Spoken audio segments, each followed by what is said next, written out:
St. Anselm College in Manchester, New Hampshire, David Muir and Martha Raddatz. Good evening again, everyone. This is the first time since Iowa and the only time before the New Hampshire primary that the Republican candidates will have the opportunity to face each other. The people of Iowa have been heard. Now it's New Hampshire's turn.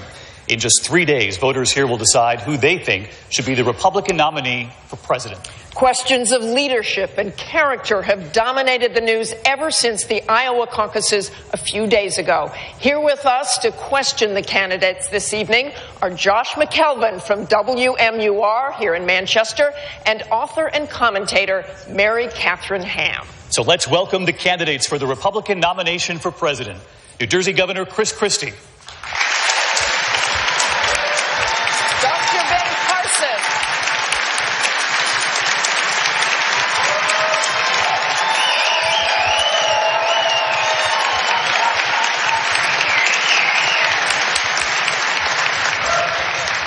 Texas Senator Ted Cruz.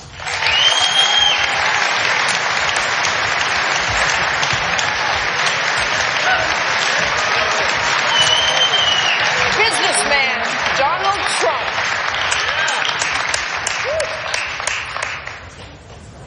Florida Senator Marco Rubio.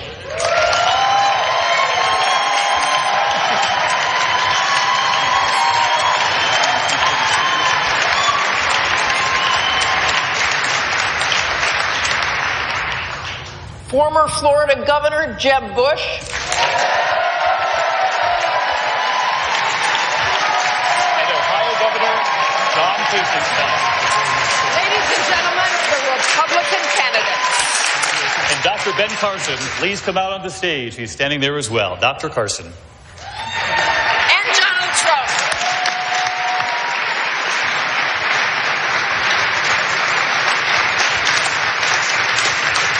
And lastly, we welcome back to the debate stage Donald Trump.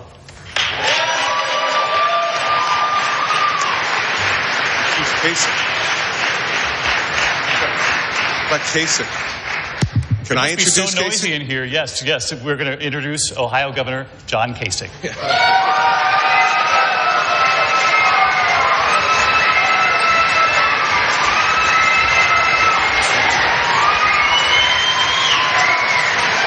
The applause so loud here in the hall. The applause so loud you couldn't hear, we couldn't hear either. That's a good sign for the excitement this evening. Gentlemen, thank you for being here tonight, just days before voters here in New Hampshire make their decisions.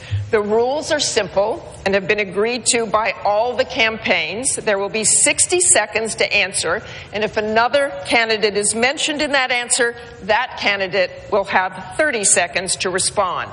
There are green, yellow, and red lights that each candidate will see to signal when time is up, and they will also hear this sound. So let's get started. We welcome you all to the debate stage here tonight. We're going to tackle the issues Americans are most concerned about: the economy, ISIS, homeland security, and here in New Hampshire, some of the most heated rhetoric yet over who is best suited to step in on day one, who has the experience, who has the temperament to be commander-in-chief. Mr. Trump, Senator Cruz has said about you right here in New Hampshire this week, quote, "I don't know anyone who would be comfortable with someone who behaves this way, having his finger on the button. Reliable to wake up one morning, and if he were president, he would nuke Denmark," saying, quote, "That's not the temperament of a leader to keep this country safe." I wanted to give you the opportunity to respond to this and to tell the American people tonight why you do have the temperament to be commander-in-chief. I actually think I have the best temperament. I built a massive corporation. I employ thousands and thousands of people. I've gotten along with people for years and years, have tremendous relationships with many people, including politicians on both sides. And no matter how you cut it, when I came out, I hit immigration. I hit it very hard. Everybody said, oh, the temperament, because I talked about illegal immigration. Now everybody's coming to me. They're all trying to say, oh, well, he's right. We have to come to him.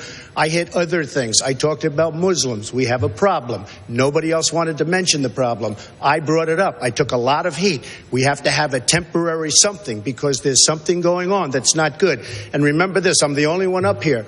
When the war of Iraq, I was the one that said, don't go, don't do it. You're going to destabilize the Middle East. So I'm not one with a trigger. I'm not one with a trigger. Other people up here, believe me, would be a lot faster. But I'll build the military stronger, bigger, better than anybody up here, and nobody's going to mess with us. That I can tell you. Mr. Trump, thank you. I want to bring this back to Senator Cruz then, because, Senator, you did say of Trump's behavior this week, that's not the temperament of a leader to keep this country safe. Why not? Well, you know, David, the assessment the voters are making here in New Hampshire and across the country is they're evaluating each and every one of us. They are looking to our experience. They're looking to our knowledge. They're looking to our temperament and judgment. They're looking to our clarity of vision and our strength of resolve. The world is getting much more dangerous. We've had 7 years with Barack Obama in the Oval Office, a commander-in-chief that is unwilling even to acknowledge the enemy we're facing. This is a president who, in the wake of Paris and the wake of San Bernardino, will not even use the words radical Islamic terrorism, much less focus on defeating the enemy. I am convinced every individual standing on this stage would make a much better commander-in-chief than Barack Obama or Hillary Clinton or Bernie Sanders. And the primary voters are making the assessment for each of us who is best prepared to keep this country safe, to rebuild the military, to rebuild our Navy, our Air Force, our Army, our Marines, and to ensure that we keep America safe. Senator Cruz, I did ask about Mr. Trump. You said he doesn't have the temperament to be commander-in-chief. Do you stand by those words? I think that is an assessment the voters are going to make, and they're going to make it of each and every one of us. They are going to assess who is level-headed, who has clear vision, who has judgment, who can confront our enemies, who can confront the threats we face in this country, and who can have the judgment when to engage and when not to engage. Both are incredibly important for a commander-in-chief, knowing how to go after our enemies. In the case of Iran, for example, who has the clarity of vision to understand that the Ayatollah Khamenei, when he chants death to America, he means it. We need a president with the judgment and resolve to keep this country safe from radical Islamic terrorism. Senator Cruz, thank you. We're going to continue on this notion of readiness and experience. I'm going to come back. I have to respond. If you'd like to respond, Mr. Trump. First of all, I respect what Ted just said. But if you noticed, he didn't answer your question. And that's what's going to happen. It's okay. That's what's going to happen with our enemies and the people we compete against. We're going to win with Trump. We're going to win. We don't win anymore. Our country doesn't win anymore. We're going to win with Trump. And people back down with Trump. And that's what I like, and that's what the country is going to like. Mr. Trump, thank you. And we're going to continue on this notion of readiness and on experience. But I do want to ask about a headline that was back in the papers again this morning. Dr. Carson, on the day of the Iowa caucuses, the Cruz campaign sent out messages and voicemails saying, quote, breaking news.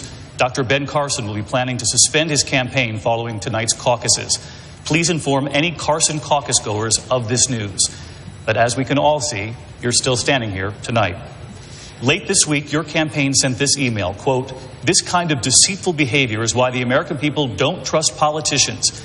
If Senator Cruz does not act, then he clearly represents D.C. values.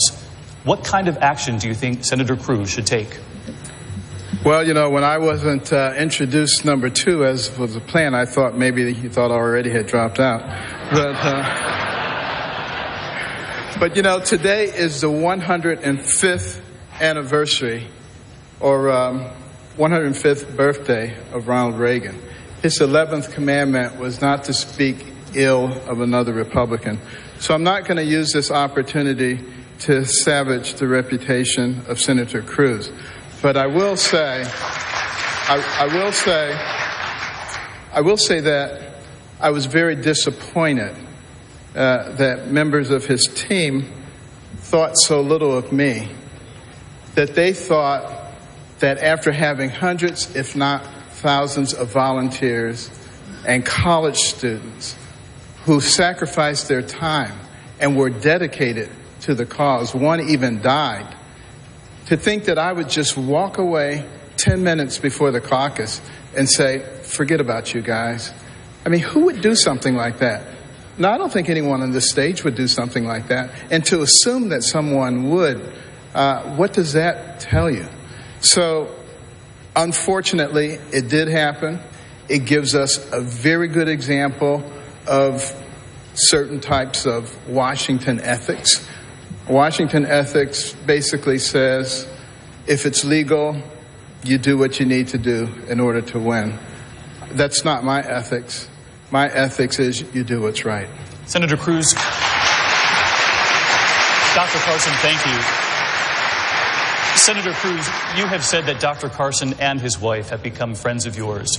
I'm curious why you didn't call ahead of time, either the doctor or his wife, or have your campaign check in with the other campaign before sending out those messages. Ben is a good and honorable man, and Ben and Candy have become friends. He has an amazing life story that has inspired millions, including me. When this transpired, I apologized to him then, and I do so now. Ben, I'm sorry. Let me tell you the facts of what occurred for those who are interested in knowing. On Monday night, about 6:30 p.m., CNN reported that Ben was not going from Iowa to New Hampshire or South Carolina. Rather, he was, quote, taking a break from campaigning.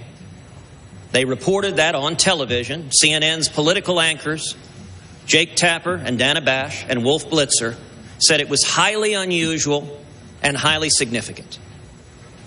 My political team saw CNN's report breaking news, and they forwarded that news to our volunteers. It was being covered on live television. Now, at the time, I was at the caucuses. I was getting ready to speak at the caucuses, just like Ben was, just like everyone else was. I knew nothing about this. A couple hours later, I found out about it. I was told that Ben was unhappy. I called him that evening because I respect him very, very highly. I didn't reach him that evening. I reached him the next day and apologized.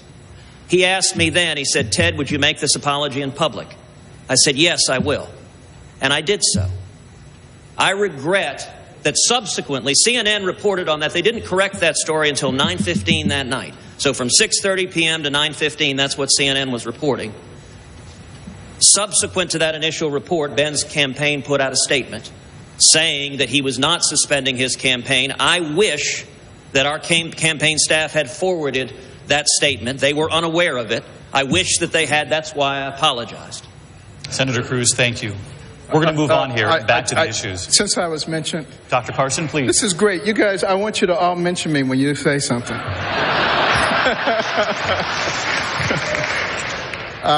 In fact, the timeline indicates that initial tweet from CNN was followed by another one within 1 minute that clarified that I was not dropping out. So what happened to that one, it is unclear. But the bottom line is we can see what happened, everybody can see what happened, and you can make your own judgment. Dr. Carson, thank you. Thank you, Doctor. Senator Rubio, I want to stay on the issue of readiness to be president and experience and questions about you being a first-term senator. Governor Christie warning voters here in New Hampshire against voting for another first-term senator, as America did with Barack Obama in 2008, arguing that you are, quote, not ready to be president of the United States. And Senator Santorum, who we all know dropped out of the race just this week and endorsed you, had a hard time when asked on national television listing your accomplishments as senator.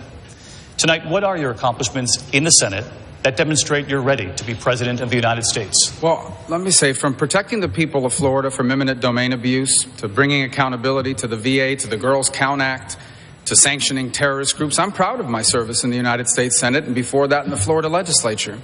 I will say, if politics becomes, and the presidency becomes about electing the people who have been in Congress or in the Senate the longest, we should all rally around Joe Biden. He's been around 1,000 years. He's passed hundreds of bills. And I don't think any of us believe Joe Biden should be president of the United States.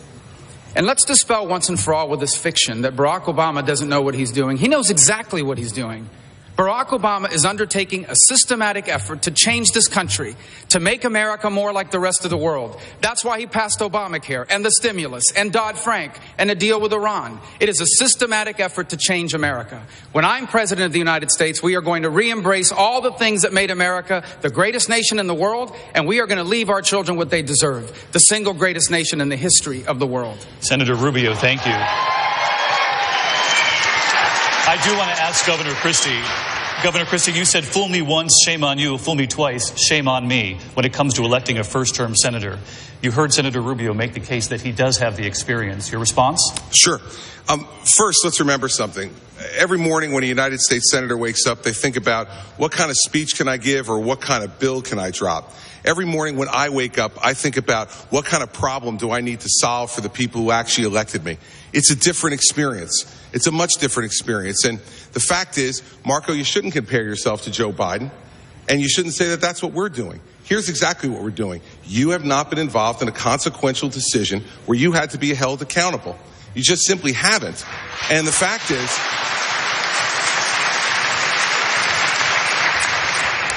when you talk about Hezbollah Sanctions Act that you list as one of your accomplishments and just did, you weren't even there to vote for it. That's not leadership. That's truancy. The fact is that what we need to have in this country is not to make the same mistake we made 8 years ago. Fact is, it does matter when you have to make decisions and be held accountable for them. It does matter when the challenges don't come on a list of a piece of paper of what to vote yes or no every day, but when the problems come in from the people that you serve. I like Marco Rubio, and he's a smart person and a good guy, but he simply does not have the experience to be president of the United States and make these decisions. We've watched it happen, everybody. For the last 7 years, the people of New Hampshire are smart. Do not make the same mistake again. If I may respond, thank you. I was mentioning Senator Rubio. Well, I think the experience is not just what you did, but how it worked out. Under Chris Christie's governorship of New Jersey, they've been downgraded 9 times in their credit rating. This country already has a debt problem. We don't need to add to it by electing someone who has experience at running up and destroying the credit rating of his state. But I would add this. Let's dispel with this fiction that Barack Obama doesn't know what he's doing. He knows exactly what he's doing. He is trying to change this country. He wants America to become more like the rest of the world. We don't want to be like the rest of the world. We want to be the United States of America. And when I'm elected president, this will become, once again, the single greatest nation in the history of the world, not the disaster Barack Obama has imposed upon us. Senator Rubio, thank you. I do want to bring in Governor Bush on this. Hold on because one you've second. made this. Excuse me. If you'd like to respond to the economic... I think he directly mentioned me in my record in there, so I think I get a chance to respond. You see, everybody, I want the people at home to think about this.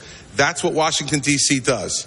The drive-by shot at the beginning with incorrect and incomplete information, and then the memorized 25-second speech that is exactly what his advisors gave him.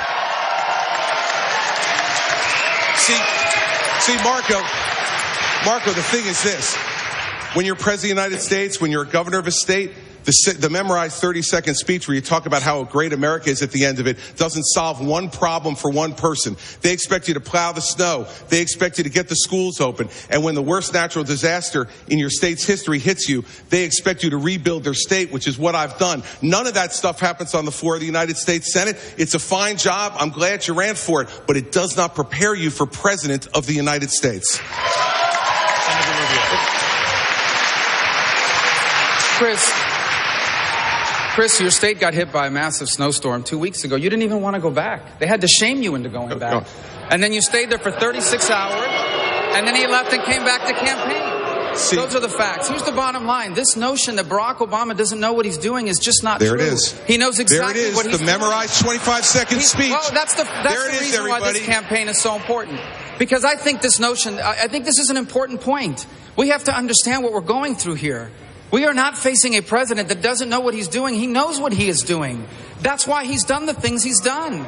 That's why we have a president that passed Obamacare and the stimulus. All this damage he's done to America is deliberate. This is a president that's trying to redefine this country. That's why this election is truly a referendum on our identity as a nation, as a people. Our future is at stake. This election is not about the past. It is about what kind of country this is going to be in the 21st century. And if we elect someone like Barack Obama, a Hillary Clinton, a Bernie Sanders, or anyone like that, our children are going to be the first Americans to inherit a diminished country that will not have Governor Christie, Chris, why don't you mention what the shame is? You know what the shame is, Marco? The shame is that you would actually criticize somebody for showing up to work, plowing the streets, getting the trains run back on time, when you've never been responsible for that in your entire life. Okay. He didn't want to go back. And the fact is, I went back, it got done, and here's you didn't want to go back. I went back. Oh, so wait a second. Is that one of the skills you get as a United States Senator, ESP also? Chris, everybody, you said you weren't going to go back. The fact is, Marco, he told everyone he wasn't going to go back, and they had to shame him into going back. Marco, because... And then when he decided to go back, he criticized the young lady, saying, what am I supposed to do, go back with a mop? By the way, clean up the flooding? It gets very unruly when he gets off his talking Thank you, Governor. I will mention you. It's your record. It's not a talking point. It's your record. Governor Bush, I'll mention your name so that you can come in on this. And I do want to bring you into this. Thank you. I want to bring you in on this because you've made this central to your campaign right here in New Hampshire in the last couple of days. But 4 years ago, you said of Senator Rubio, he was ready to be vice president. You spoke of his experience as well. You said he has the fortitude to be a good president. But just this week, you said Senator Rubio accomplished, quote, nothing in the Senate. How do you square the two? Well, first of all, he said the exact same thing about me, that I would make a great vice presidential nominee when Mitt Romney was considering. I said the same thing about Marco. I think we were both right at the time, and Mitt picked somebody else. So let's move on to the 2016 race. Who has the leadership skills? Who has the leadership skills to lead? And I'm proud of the fact that I have 12 Medal of Honor recipients, over 30 admirals and generals that believe that I would be a steady hand as commander-in-chief, that I served as governor of the state of Florida, where we cut taxes and reduced government. I took on very powerful interests, forged consensus, fought for my beliefs, implemented them. The state was better off. We had 8 hurricanes and 4 tropical storms in 16 months. The whole state was turned upside down. It required a steady hand. Leadership. You learn this. You learn it by doing it. It's not something that just go up and on the job do it. It's not to say, look, let's be clear. Marco Rubio is a gifted politician. And he may have the skills to be a president of the United States. But we've tried it the old way with Barack Obama, with soaring eloquence, and we didn't get a leader. We got someone who wants to divide the country up. The next president is going to have to forge consensus to bring about a set of common purposes so that we can move forward again. We're going to continue with leadership now, and Martha. Senator Cruz, you are a first-term senator as well. Your opponents say you, like Senator Rubio, are not prepared to be commander-in-chief. You have talked tough about threats we face in the Mideast. It was reported just moments ago that the North Koreans test-launched an intercontinental ballistic missile. North Korea has nuclear weapons and conducted another nuclear test just last month. The missile that was launched is the kind the North Koreans hope could someday carry a nuclear weapon capable of reaching the United States. How would you respond if commander-in-chief to that launch? Well, I would note initially the fact that we're seeing the launch, and we're seeing the launch from a nuclear North Korea, is the direct result of the failures of the first Clinton administration. The Clinton administration led the world in relaxing sanctions against North Korea. Billions of dollars flowed into North Korea in exchange for promises not to build nuclear weapons. They took those billions and built nuclear weapons. And I would note also the lead negotiator in that failed North Korea sanctions deal was a woman named Wendy Sherman, who Barack Obama and Hillary Clinton promptly recruited to come back to be the lead negotiator with Iran. So what we are seeing with North Korea is foreshadowing of where we will be with Iran. With respect to North Korea and what we should do now, one of the first things we should do is expand our missile defense capacity. We ought to put missile defense interceptors in South Korea. South Korea wants them. And one of the real risks of this launch, North Korea wants to launch a satellite.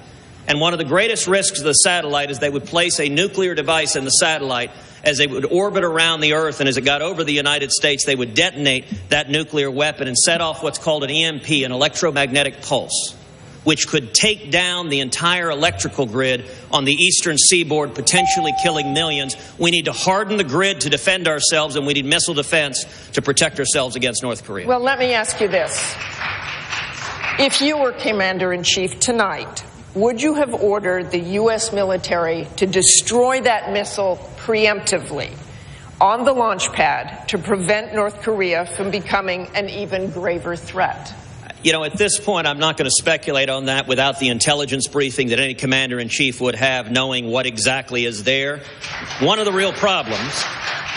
Senator Cruz, let me tell you this. You have talked tough about the Mideast. You haven't gotten those intelligence briefings about that. Why not tell us whether you would preemptively strike a missile on a launch pad that threatens the U.S.? Actually, with respect, I have gotten the intelligence briefings on the Mideast. Those have been going on for many years. I haven't gotten the intelligence briefing tonight on what North Korea is doing because I'm here in New Hampshire. And when you're responding to an immediate incident, you need to know the intelligence of what's occurring.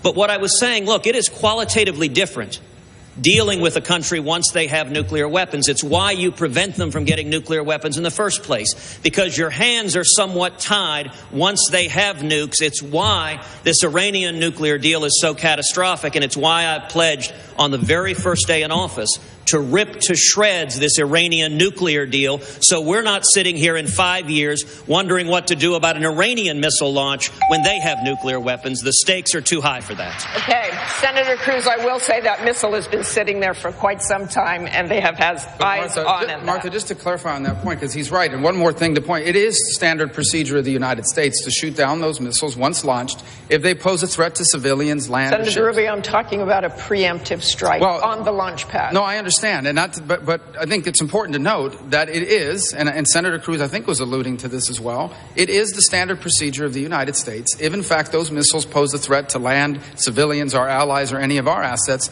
to shoot down that missile in mid-flight.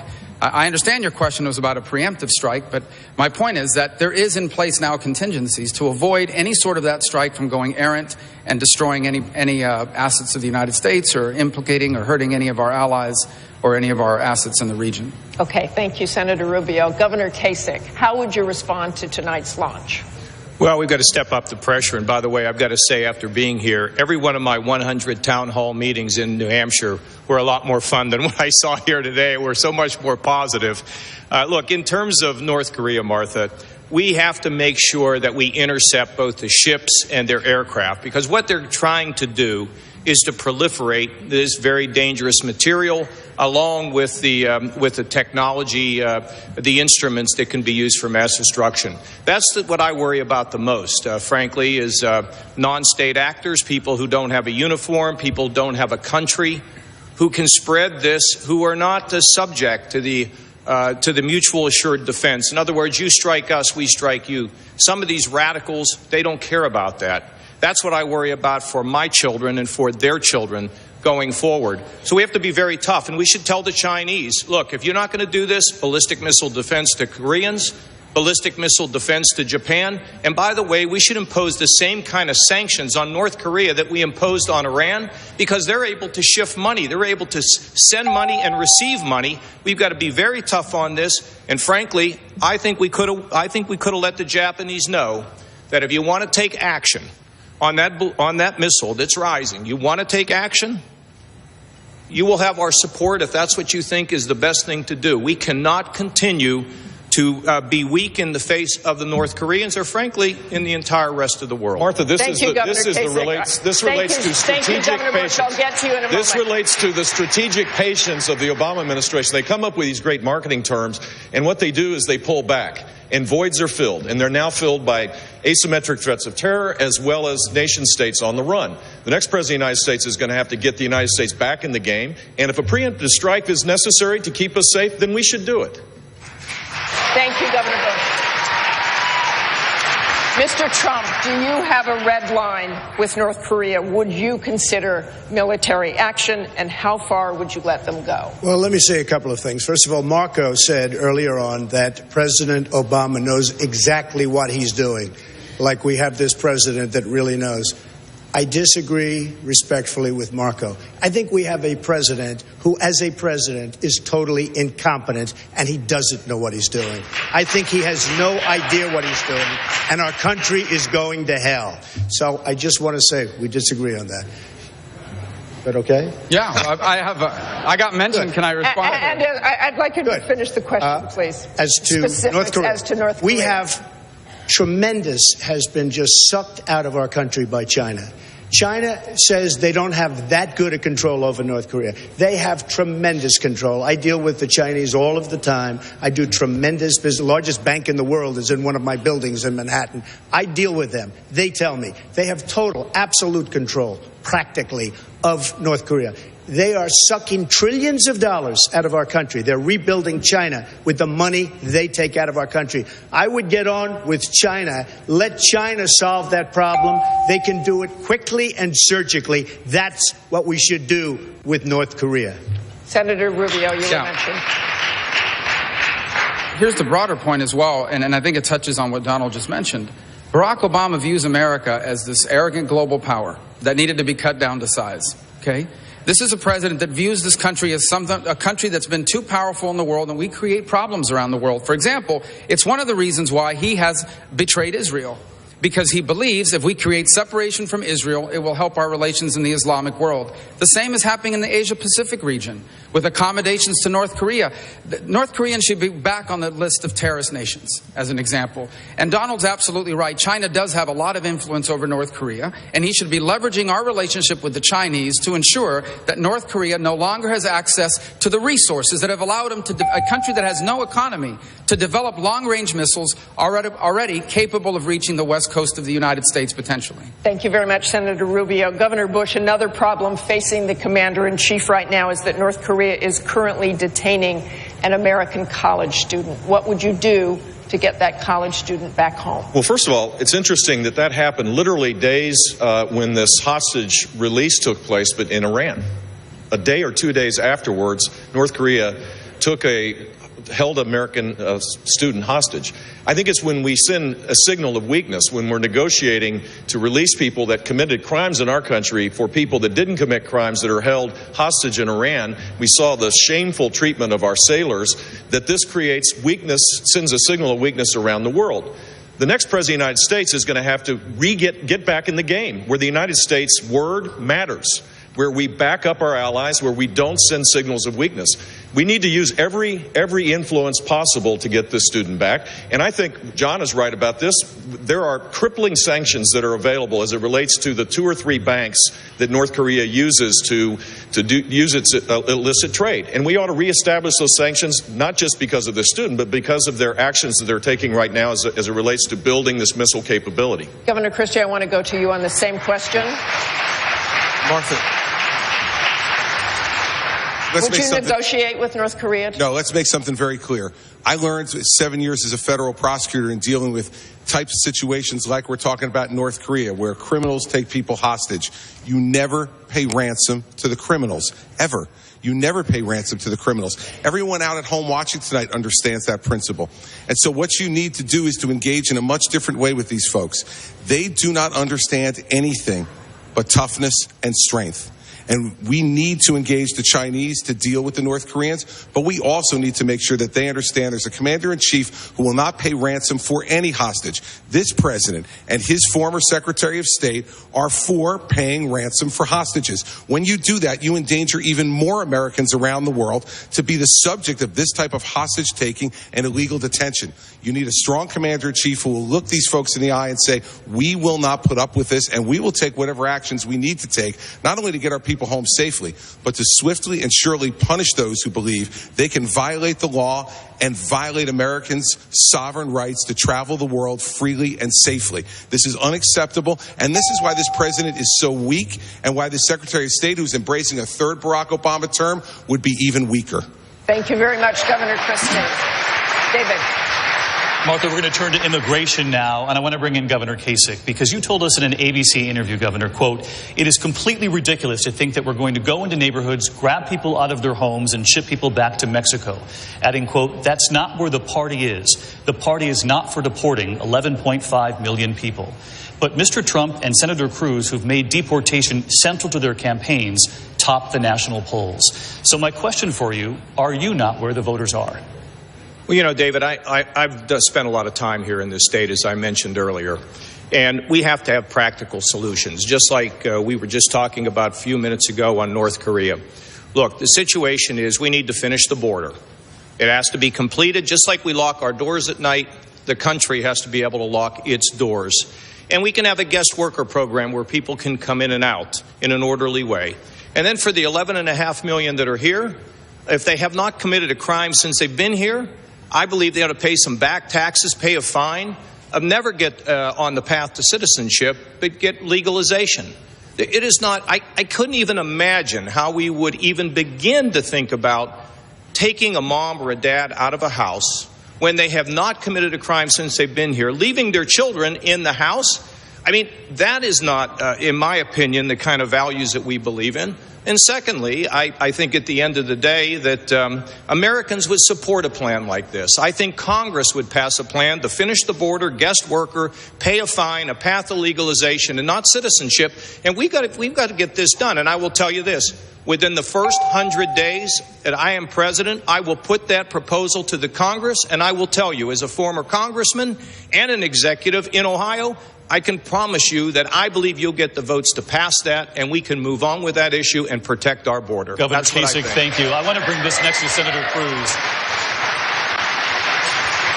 You heard what the governor said. He said we need practical solutions. And you've said, I don't intend to send jackboots to knock on doors. That's not how we enforce the law for any crime. So what is your plan? How will you deport 11.5 million undocumented people? And be specific. How would you do it? So in terms of a practical solution, I've laid out the most detailed plan for solving illegal immigration. It's 11 pages, single-spaced, chapter and verse. It's on our website, tedcruz.org. In short, what we're going to do, we're going to build a wall. We're going to triple the Border Patrol. We're going to increase, and actually, since Donald enjoyed that, I will simply say I've got somebody in mind to build it. We're going to increase fourfold the fixed-wing and rotary-wing aircraft so that you have technology monitoring an attempted incursion to direct the boots on the ground where they're occurring. We're going to put in place a strong E-Verify system in the workplace, so you can't get a job without proving you're here legally.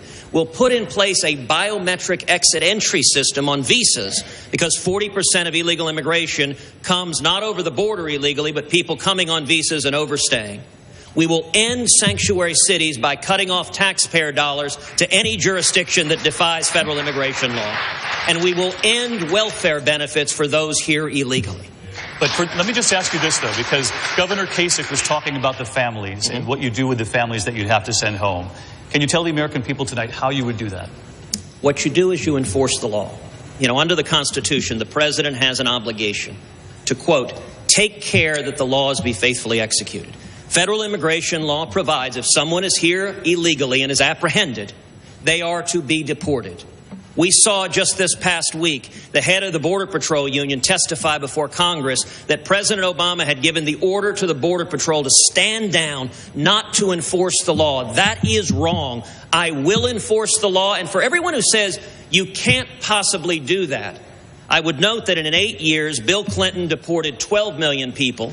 In 8 years, George W. Bush deported 10 million people. Enforcing the law, we can do it. What is missing is the political will. And when they were deporting the people, the border wasn't secure, so they'd come right back. Once you secure the border, enforcing the law will solve this problem, and that will benefit American workers. Senator Cruz, thank you. I want to bring in Senator Rubio. This question is about immigration. It's also about leadership. You're aware of the criticism from many candidates on this stage tonight that you co-authored the so-called Gang of Eight bill that would have created a path to citizenship for people here illegally. Governor Christie has said of you, as soon as you felt the heat, you turned tail and run. Governor Bush has said, I don't think we need people cutting and running anymore. Did you fight for your own legislation, Senator, or did you run from it? Here's the bottom line. We can't get that legislation passed. The American people will not support doing anything about people that are in this country illegally until the law is enforced first, and you prove it to them. This has been abundantly clear. Every effort over the last 10 years to do those comprehensively has failed. And it has failed because the American people have zero trust that the federal government will enforce our laws. And that's why since then I have said repeatedly, if you are serious about immigration reform, then the key that unlocks the door to being able to do that is not just to pass a law that says it's going to enforce the law, but to actually do it. To hire the 20,000 new border agents, to finish the fencing and walls, to put in place mandatory E-Verify, to put in place an entry-exit tracking system to prevent visa overstays. And once that's in place and that's working, I believe the American people will support a very reasonable but responsible approach to people that have been here a long time, who are not dangerous criminals, who pay taxes and pay fines for what they did. But until then, none of that is going to be possible. But I'm asking, did you fight for the legislation at the time, or did you run from it as your... Well, the legislation passed, but it has no support. In essence, it couldn't pass in the House. It will never pass in the United States until we secure the border. And it's not the way we're going to do it when I'm president. When I am president, we are going to enforce the law first, prove to people that illegal immigration is under control, and then we'll see what the American people are willing to support when it comes to people that are not criminals, who have been in this country for a long time, and who otherwise would like to stay. Governor Christie? Yeah, David, I'd just like you to listen again, everybody. This is the difference between being a governor who actually has to be responsible for problems and not answering a question. The question was, did he fight for his legislation? It's abundantly clear that he didn't. It's abundantly clear that he didn't fight for the legislation. When the teachers union attacked me with $20 million of ads because I wanted to reform teacher tenure, I fought them and fought them and fought them, and I won. When people wanted to raise taxes in my state, a Democratic legislature, and threatened to close down the government, I told them, fine.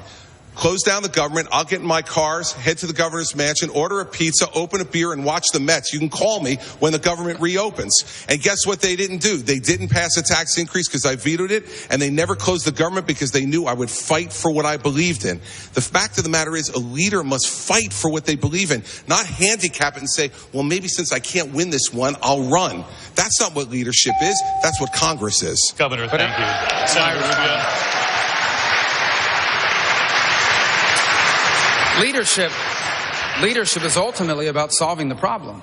And the approach that was tried and has been tried now repeatedly over 10 years to do this comprehensively all at once in a massive piece of legislation has no chance of passage. It is not leadership to continue to try something that has no chance of happening.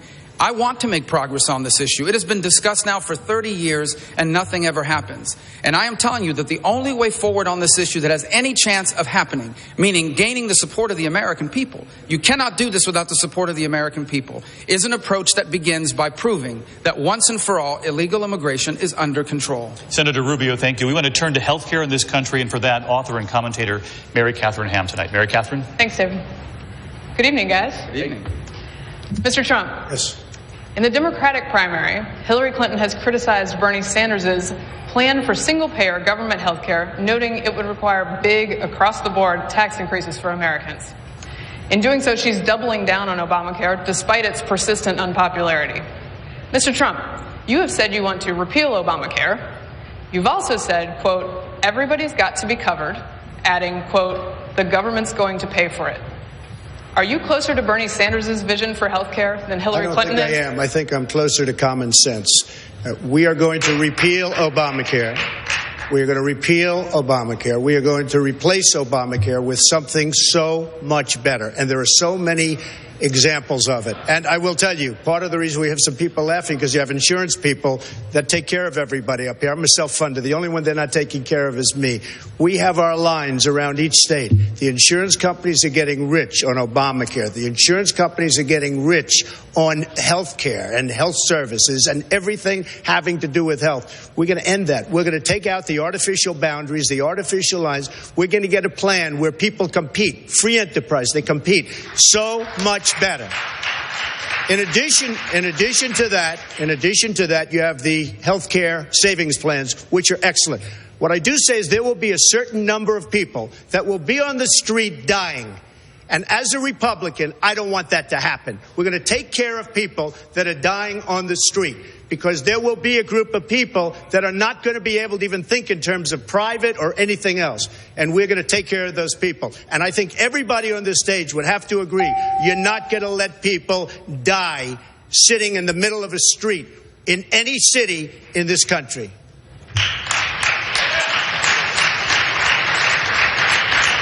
Senator Cruz, to that point, Mr. Trump has said that your position on health care means that maybe you've got, quote, no heart. There is a question here, though, about uncovered folks. You suggested repealing and replacing Obamacare. As we learned with President Obama's broken promise that everyone could keep their plan, any major change in health care policy carries with it the risk that some people will lose their insurance coverage or have to change it. How do you reassure those people that repealing and replacing Obamacare is still in their best interest? Well, let me take two different parts of that. Let me start with socialized medicine. Socialized medicine is a disaster. It does not work. If you look at the countries that have imposed socialized medicine, that have put the government in charge of providing medicine, what inevitably happens is rationing. You have a scarcity of doctors, you have rationing, and that means the elderly are told, we're going to ration a hip replacement, we're going to ration a knee replacement, we're going to ration end-of-life care. We're right now heading into a medical system with about a 90,000 doctor shortage in America, and socialized medicine, whether proposed by the Democrats or proposed by a Republican, would hurt the people of this country. What should we do on health care? If I'm elected president, we will repeal every word of Obamacare. And once we do that, we will adopt common sense reforms. Number one, we'll allow people to purchase health insurance across state lines that will drive down prices and expand the availability of low-cost catastrophic insurance. We'll expand health savings accounts, and we will de-link health insurance from employment so that you don't lose your health insurance when you lose your job. And that way, health insurance can be personal, portable, and affordable, and we keep government from getting in between us and our doctors. Dr. Carson, you have some experience with this matter. In the past, you have said that Obamacare should be replaced before it's repealed. How and why? Well, thank you. I was hoping to get a chance to talk about North Korea. I was the only one who didn't get to do that. And I got some stuff to say about it, let me tell you. But at any rate, you have to replace it with something that makes sense. It doesn't make sense. And the reason that I dislike Obamacare is because the government comes in and it tells the people, which the nation is supposed to be centered on, that we don't care what you think. This is what we're doing. If you don't like it, too bad. That's a problem. And we can't afford to do that because that will fundamentally change America.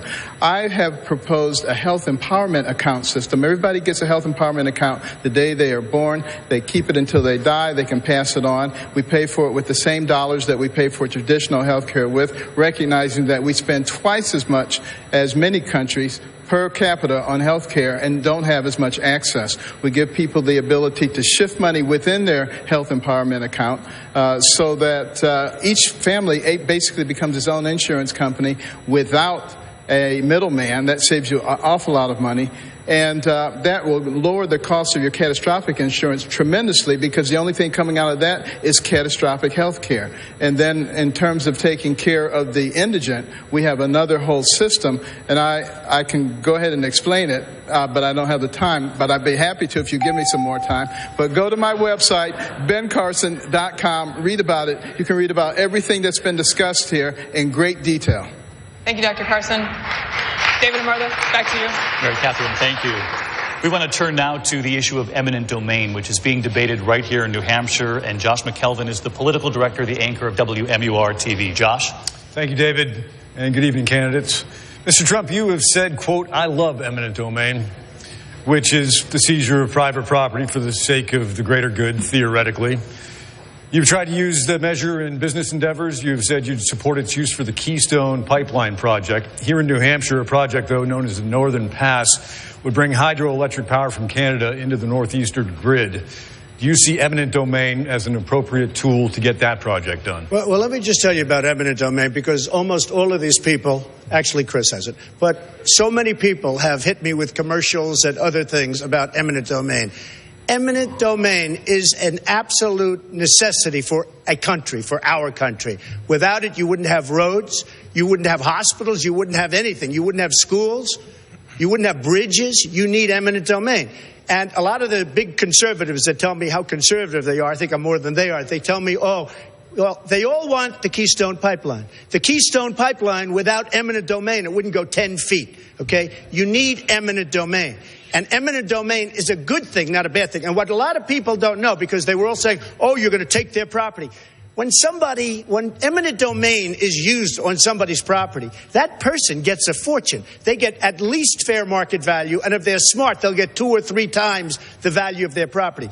But without eminent domain, you don't have roads, highways, schools, bridges, or anything. So eminent domain, it's not that I love it, but eminent domain is absolutely, it's a necessity for a country, and certainly it's a necessity for our country. So Josh, would that be yes on the Northern Pass project? Josh, the difference between eminent domain for public purpose, as Donald said, roads and infrastructure, pipelines and all that, that's for public purpose. But what Donald Trump did was use eminent domain to try to take the property of an elderly woman on the Strip in Atlantic City. That is not public purpose. That is downright wrong. And here's the problem with that. All right, okay. The problem was it was to tear down. It was to Jeb tear wants down. to be. He wants to be a tough guy. He wants to be a tough guy It tonight. was to tear down I didn't the take house, the property. and the net I result didn't. was you tried. I didn't and take you the lost property. in the court. The woman ultimately didn't want to do that. That is not true. And the it was simple great that fact I is, didn't. to turn this into a limousine parking lot for his casinos is not a public use. And in Florida, based on what we did, we made that impossible. It is part of our Constitution. That's the better approach. That is the conservative approach. Mr. Trump, take 30 seconds. Let me just, he wants to be a tough guy. A lot of times, you'll have, and it doesn't work very well with How tough is it to take property from an elderly woman? Let me talk. Quiet. How tough is it? A lot of times, that's all of his donors and special interests out there. So, that's what it is. That's what, and by the way, let me just tell you, we needed tickets. You can't get them. You know who has the tickets I'm talking about to the television audience? Donors, special interests, the people that are putting up the money. So it is. The RNC told us we have all donors in the audience, and the reason they're not loving me, the reason they're not loving me is I don't want their money. I'm going to do the right thing for the American public. I don't want their money. I don't need their money. And I'm the only one up here that can say that. Eminent domain, the Keystone Pipeline, do you consider that a private job? I consider it a public use. No, let me ask you, Jeb. Do you consider the Keystone Pipeline private? Is it public or private? It's a public use. Oh, really? A public use? No, it's a private job. It's a public use. It's a private job. Established by the courts, federal, state You courts. wouldn't have the Keystone Pipeline that you want so badly without eminent domain. All right, gentlemen, you wouldn't have massive, excuse me, Josh, you wouldn't have massive factories without eminent domain. Gentlemen, we do have to move forward. Dave, Martha, back to you. Thank you. When we come back here tonight, jobs, ISIS, and what it means to be a conservative. The Republican debate continues right here from New Hampshire on ABC. We'll be right back.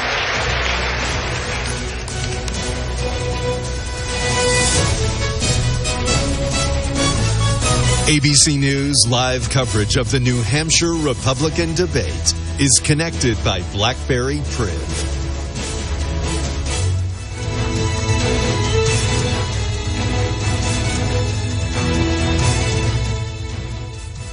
And it's great to have you with us here on ABC News Digital for our live debate coverage. I'm Devin Dwyer. Great to be here with Amna Nawaz. And let's go out now to our ABC's Josh Haskell, who's there at St. Anselm College in New Hampshire with a crowd of students who have been watching these fireworks. Incredible, Josh. What was the reaction there just at that last exchange with Donald Trump? What a fiery debate, Devin. I saw some students going like this and imitating Donald Trump, and I want to get that instant reaction right now. And what did you guys think about that moment between Donald Trump and Jeb Bush on eminent domain? Well, I think it was very contentious, and obviously they've had a very go at each other time during the campaign season, so I think they're just trying to step on each other's toes, as is everybody tonight. Yeah, especially Donald. Someone says, what about that Rubio Christie moment? Well, I think that was a primetime soap moment, in my opinion. Between a very powerful governor and a very young state rep and such. So I think that they're trying to prove each other wrong, and that seems to be what the debate's focus is tonight. Hear that, guys? Primetime soap moment. Some students behind me, they just got some more pizza, so they're going outside to get a slice at the commercial break. Anything you want me to ask them, Amna and Devin? Josh, do a quick informal poll if you can. How many people were Trump supporters coming in? Because we saw him getting a lot of boos towards the end there. And how many people changed their mind after what they saw? Hey, guys, have your minds changed at all about Donald Trump? If you supported him coming into the debate, what do you think about his performance so far? Get him out of here! He's crazy! It's kind of hard in Psych 101 to take an informal poll, but I can tell you what I heard. I don't know if you heard it. I heard he's insane. I heard he was great. I heard he nailed it. Josh, and I also saw call one out who they like. Give me the shh. Let's hear from them on who they actually like. Who did you guys like? Trump. That might have sounded like more, but I think they meant Trump. I heard Trump overwhelmingly, so it doesn't seem like these students' opinions are swayed at all by that exchange, which I know some might have thought that Jeb might have dominated there. One more question before we go back, guys. What did you think about the Rubio-Christie moment? Christie won. Christie. A lot of Christie won, so that's the vibe here, guys. Back to you, Devin and Amna. Terrific. ABC's Josh Haskell there at St. Anselm College with the students watching this live. And interesting, Amna, he said that the most talked about exchange in that room was the Rubio-Christie exchange. Absolutely. Facebook, top item right now on Facebook. Here we go. Back to the ABC News debate in New Hampshire.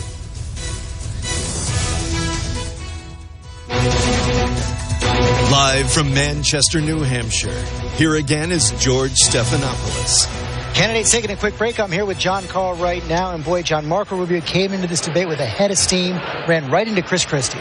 I have never seen Christie tougher in this race. I have never seen Marco Rubio more rattled. He repeated himself 3 times, precisely when Chris Christie's criticism was, you always repeat yourself with the same canned speech.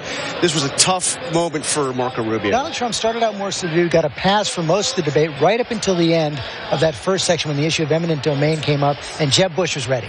Yeah, it almost makes you wonder, where would we be in this race right now if Jeb Bush had been that energetic and that forceful in going after Donald Trump from the start in the previous debates? He has been hitting Donald Trump at this time. But not as effectively. Yeah, he did seem to draw some blood, and he seemed to have the crowd on his side, at least for part of that answer tonight. Okay, we'll be right back. The candidates on the stage in just a minute.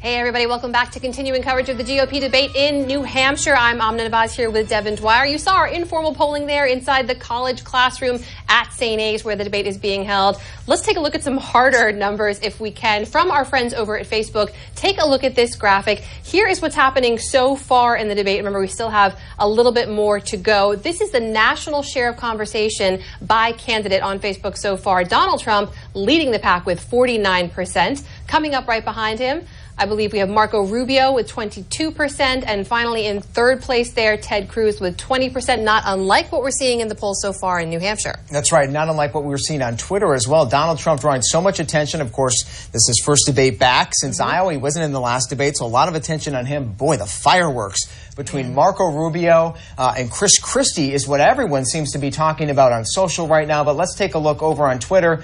There you see the issues that are being discussed. Foreign affairs. Interesting with that breaking news out of North Korea launching a missile just about 7:29 p.m. right before the debate came on the air. Our Martha Raddatz putting that to the candidates. What would they do?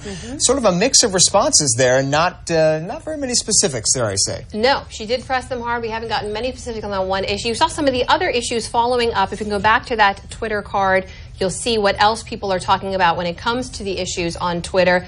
Healthcare, racial issues, immigration, and the U.S. economy coming up in 5th place there. And those debate tweets per minute you see picking up in the pace now at 46 debate tweets per minute. Don't forget, if you want to join in the conversation, use the hashtag GOP debate. I'm Amna Nawaz with Devin Dwyer here in New York. We're going to go back to network coverage very shortly. Here's the GOP debate in Manchester, New Hampshire. Stay with us here through the rest of the night. And after the debate, we'll bring you everything happening there and here. Back to the network now.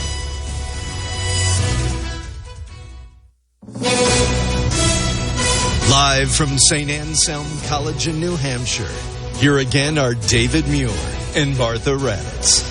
And we welcome you back to the Republican debate from New Hampshire tonight here on ABC. And we're going to turn now to what it means to be a conservative. And I want to turn to Governor Kasich. Governor, while campaigning here in New Hampshire, you were already asked by ABC about groans from some conservatives after your endorsements from the New York Times and the Boston Globe. You said, quote, what conservatives have to know is they have to say, look, isn't it nice to have a conservative like me liked? And maybe they ought to think about it. Because if I get elected president, the Republican Party and the definition of conservatism is going to change.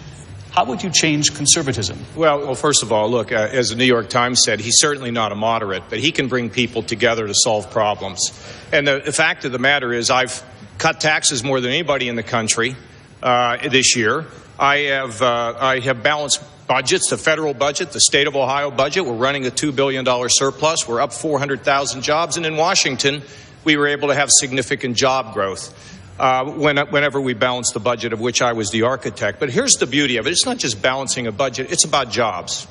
You know, when I was a kid growing up in a neighborhood where if Dad went home at night and said, I lost my job today, it just killed the family. It just was a devastating effect. So we have to have economic growth. But once we have economic growth, I believe we have to reach out to people who live in the shadows. I believe we need to help the mentally ill, the drug addicted, the working poor. We need to help the developmentally disabled to rise. And we need to help our friends in the minority community develop entrepreneurship. In other words, in America, conservatism should mean not only that some rise with conservative principles, but everybody has a chance to rise regardless of who they are so they can live their God-given purpose. That's what conservatism should be. Governor Kasich, thank you. Mr. Trump, you've heard the argument from many of the candidates on this stage that you're not a true conservative. Tell the voters watching tonight why you are. Well, I think I am. And to me, I view the word conservative as a derivative of the word conserve. We want to conserve our money. We want to conserve our wealth. We want to conserve. We want to be smart. We want to be smart where we go, where we spend, how we spend. We want to conserve our country. We want to save our country. And we have people that have no idea how to do that, and they're not doing it. And it's a very important word, and it's something I believe in very, very strongly. Mr. Trump, thank you. Senator Rubio, you have said yourself that you don't think Donald Trump is running as a conservative. Did he convince you? Well, I think conservatism is about three things, and Donald touched on one of them, but it's about three things. The first is conservatism is about limited government, especially at the federal level. The federal government is a limited government, limited by the Constitution, which delineates its powers. If it's not in the Constitution, it does not belong to the federal government. It belongs to states, local communities, and the private sector. It's about free enterprise, which is an economic model that allows everyone to rise without pulling anyone down. The reason why free enterprise is the greatest economic model in the history of the world is because it's the only economic model where you can make poor people richer without making rich people poor. And it's about a strong national defense. It's about believing, unlike Barack Obama, that the world is a safer and a better place when America is the strongest military and the strongest nation on this planet. That's conservatism. Senator Rubio, thank you. I want to turn this discussion to the economy now. And Mr. Trump, Governor Christie has said, I tell everybody who goes to a Donald Trump event, if you get to ask a question, just ask him how. Christie said, I don't care which of the things he talks about, just ask him how. You have said that you'd be the greatest jobs president God ever created. Tell Americans watching tonight how many jobs you would create in the first term and how. Well, before I go there, I will tell you, I will bring jobs back from China. I will bring jobs back from Japan. I will bring jobs back from Mexico, where New Hampshire, by the way, has been virtually wiped out. They've lost so many businesses going to Mexico because of horrible trade deals. And now we're about to sign another trade deal, TPP, which is going to be a disaster for this country because they don't talk about monetary manipulation. It is going to be a disaster. I'm going to bring jobs back, and I'll start bringing them back very fast. Under my tax plan, right now we're the highest taxed country in the world. Under my plan, we cut not only taxes for the middle class, but we cut taxes for corporations. We will bring back trillions of dollars that's offshore. Right now, they have $2.5 trillion. And in my opinion, it's much more than that. That's what the government says. All of that money is going to come back. And we're not going to lose Pfizer, which is now leaving, and other great companies, which is now leaving. And they're all leaving. We have many, many companies that are leaving this country. We're not going to lose them anymore because we're going to have a tax structure that is going to keep them in our country. Mr. Trump, thank you. There are a lot of governors on this stage tonight, and Governor Christie, Governor Kasich has said of you, quote, in Ohio, we have balanced a budget. They don't have one over in New Jersey. Our credit has been strengthened. Their credit has been downgraded. We've got more jobs. How important are those metrics in choosing the next president? And is his record on jobs, I should say, actually stronger than yours? Well, he deserves credit for his record on jobs, and he's done a very good job as governor of Ohio. Never said that John hasn't. He's done a very good job. But unfortunately, John's been so busy doing other stuff, he's using old statistics. That's okay. New Jersey had its best year of job growth in the last 15 years, under 5 different governors this year in New Jersey. New Jersey has cut spending over $2.3 billion, and we have 10,000 fewer employees than we had when I walked in the door. John has a bigger government now and more employees than he had when he walked in the door. But all that doesn't matter. What really matters is this. that executive experience really matters. You heard this on the stage tonight. We've heard it said on the stage that President Obama knows exactly what he's doing. I'd like to ask all the veterans listening out there tonight who are waiting in line for health care, who are literally dying because the Veterans Administration doesn't work. Do you think Barack Obama knows what he's doing? I don't. And I'll tell you something. Anybody who evaluates him as knowing what he's doing in managing the government doesn't know how to manage a government themselves. And one last thing, David, which I think is really important. I listened to Senator Rubio's answer on his bill. He said his bill couldn't pass on the Gang of Eight. He acted as if he was somehow disembodied from the bill. It was his bill. He said this idea doesn't work. It was his idea. See, when you're a governor, you have to take responsibility for these things. You can't just act as if it happened out of nowhere. We have to take responsibility as executives. I take responsibility for my record in New Jersey. We've rebuilt the economy, and we rebuilt after the second worst natural disaster in American history. I'm proud of my record. And by the way, I like Kasich's record, too. He's a good governor. David. Thank you, Governor Kasich. Yeah. Look, I'm not here. I like Chris. You did say your record was better than his. But let me just tell you. First of all, we have the lowest number of state employees in 30 years. Secondly, we have grown government at the rate of inflation. And I went from an $8 billion hole to a $2 billion surplus. And we've grown jobs by 400,000. That's one of the fastest growing states in the country. Our pensions are secure and our credit is rock solid. Now, I've learned that what makes things work, what gets the economy going, not just in Ohio, but in Washington. And it's three things: common sense regulations, which we have; lower taxes, which we have, the lowest tax cuts in the country; and thirdly, a fiscal plan to balance the budget. When you go from $8 billion in the hole to $2 billion in the black, when you cut taxes by $5 billion and you grow over 400,000 jobs, that is a record that I can take to Washington using the same formula that I used in Washington when I was part of the effort to balance the budget, to give us a surplus, and to create jobs. That's what I did, and I'll do it again in the first 100 days. I do want to turn from jobs to taxes. That was mentioned by Governor. If you'd like to respond to the governor, you can. I'm going to come to you next with the question anyway. You can respond in that question.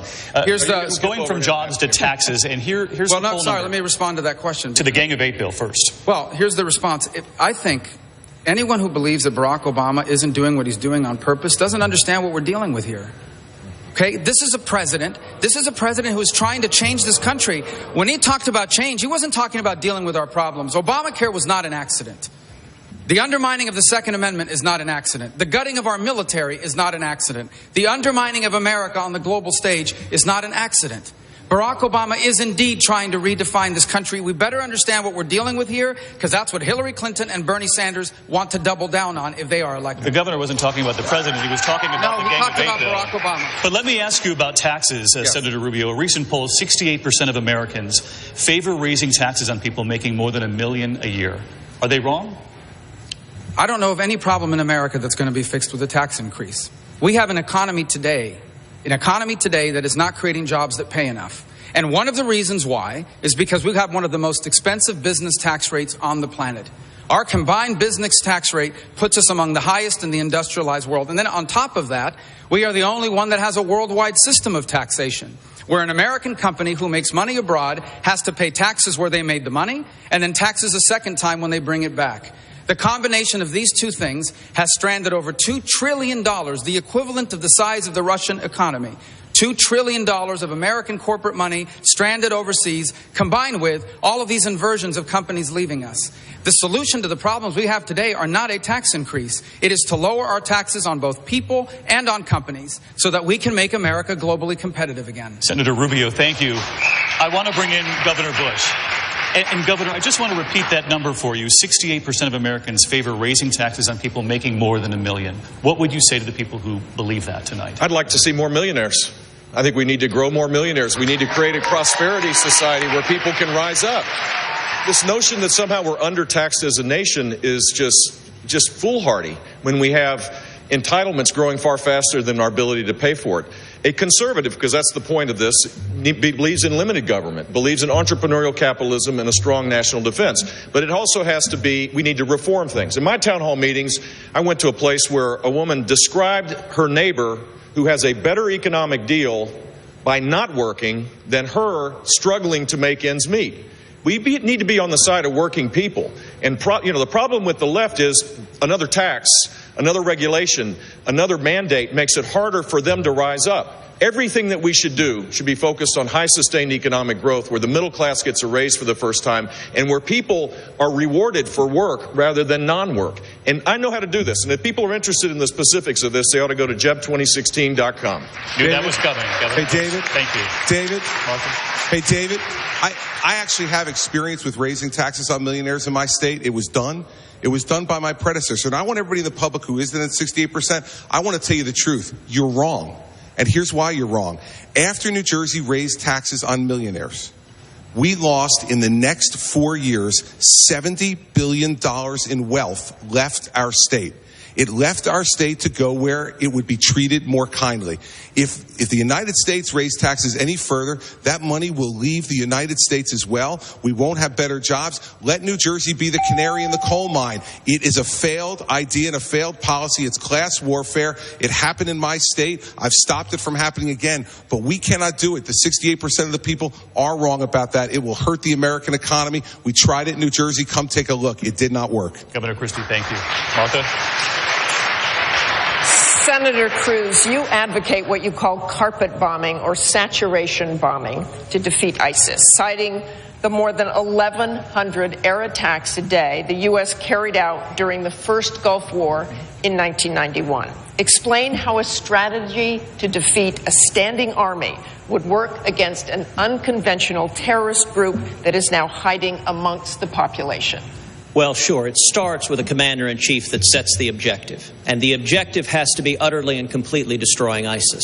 Obama hasn't started with that objective, and everything else flows from there. Once you set that objective, we have the tools to carry that out. The first tool is overwhelming air power. It is one of the blessings of the United States of America having the greatest military on the face of the earth, is we have the ability to use that air power.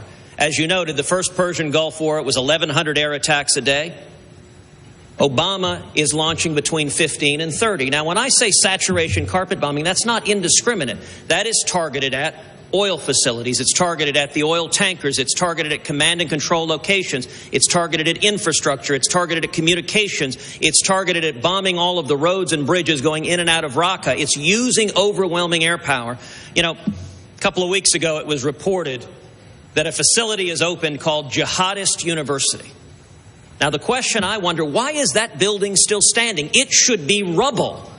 And if you had a president, although I will say this, I would be willing to wait until freshman orientation before launching those bombs. Senator Cruz, would you like to expand or loosen the rules of engagement? I was just over in a command center in Erbil, and they said they thought the rules of engagement worked because you have so many civilians in those populated areas. They don't want to hit civilians.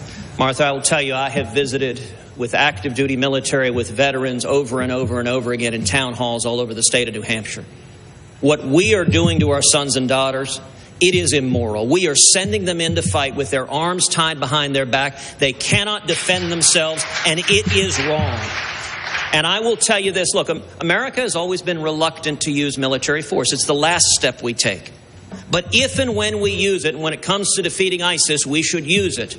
We should use overwhelming force, kill the enemy, and then get the heck out. Don't engage in nation building, but instead allow our soldiers to do their jobs instead of risking their lives with politicians making it impossible for them to accomplish the objective. So loosen the rules of engagement. Absolutely, yes. Senator Rubio, you said in the last debate that ISIS is the most dangerous jihadist group in the history of mankind, and that it will take overwhelming U.S. force to defeat them. Can you specifically tell us what you mean by overwhelming force? Well, first we need to understand who they are. ISIS is not just a jihadist group, they're an apocalyptic group. They want to trigger a showdown in a city named Dabiq between the West and themselves, which they believe will trigger the arrival of their messianic figure. And I'm not saying that's what's going to happen. The reason why it's important to understand that is because these are not groups that are just going to go away on their own. They are going to have to be defeated. And I believe they need to be defeated on the ground by a ground force made up primarily of Sunni Arabs. It will take Sunni Arabs to reject them ideologically and defeat them militarily. That will require a coalition of Iraqis and Syrians that are also Sunnis, but it will also require the cooperation of Jordanians, Egyptians. We should ask more of the Saudis. That will need to be backed up with more U.S. Special Operation Forces alongside them. And it will have to be backed up with increased airstrikes. And we're going to have to strike them, not just in Iraq and in Syria, but in every other part of the world where they've now created hubs of operation. They have affiliates in over a dozen countries across this planet. They have a sophisticated network of radicalizing people here in the homeland and around the world. But it all begins by taking away their safe operating spaces with a ground force that a U.S.-led coalition takes on. Again, Senator Rubio, you've already said ISIS is the most dangerous jihadist group in the history of mankind. So that would make it more dangerous than al-Qaeda, the insurgents we fought in Iraq. We committed hundreds of thousands of U.S. troops to fight those groups. So if ISIS is the most dangerous group in history, why not commit a large U.S. ground force? Because they currently occupy Sunni cities and villages. Sunni cities and villages can only truly be liberated and held by Sunnis themselves. If they are held by Shia, it will trigger sectarian violence.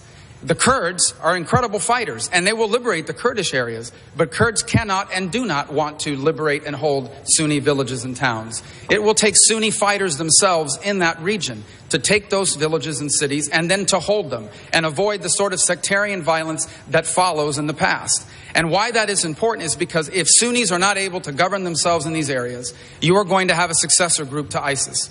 ISIS is a successor group of al-Qaeda. In fact, they broke away from al-Qaeda because as horrible as al-Qaeda is, ISIS thought al-Qaeda was not radical enough. This is who we're dealing with, and they have more money than al-Qaeda ever had. Well, what would you do differently to try to get those Sunni forces? They have not been coming forward. Well, the problem with the Sunni forces in the region is they don't trust this administration. This administration cut a deal with their mortal enemies, the Shia. It poisoned the well with these countries. It makes it very difficult to cooperate with them as a result. They also, by the way, understand what real U.S. air power looks like. They saw the Iraq War. They saw up close also Afghanistan. They know what air power looks like when the United States is committed to the cause. And they see the airstrikes that are being conducted now, and they say to themselves, that's not real commitment. We know what real commitment looks like. The Jordanian king was in Washington 3 weeks ago. He told everyone who would listen that they have begged for permission from the coalition to target caravans. And the coalition, meaning U.S. leadership on the ground, would not allow them to proceed with those airstrikes. Mr. Trump, thank you very much, Senator Rubio. Mr. Trump, you have said you will vigorously bomb ISIS. You've said we've got to get rid of ISIS quickly, quickly. How would you get rid of them so quickly? And please give us specifics. Well, 4 years ago, I said bomb the oil and take the oil. And if we did that, they wouldn't have the wealth they have right now. Now I still say the same thing because we're doing little pinpricks. We're not even bombing if somebody's driving a truck. They give notice to the person driving the truck, we're going to bomb. If they don't get out of the truck sails away with the oil. We actually have a case where we don't want to bomb the oil because we don't want to pollute the atmosphere. Can you imagine General Douglas MacArthur or General Patton saying we can't bomb because we're going to hurt the atmosphere? You have to knock the hell out of the oil. You have to take the oil. And you also have back channels of banking. You have people that you think are our great allies, our friends in the Middle East that are paying tremendous numbers of dollars, tremendous amounts of money to ISIS. So we have to stop those circuits. Nobody knows banking better than I do. They have back circuits, back channels.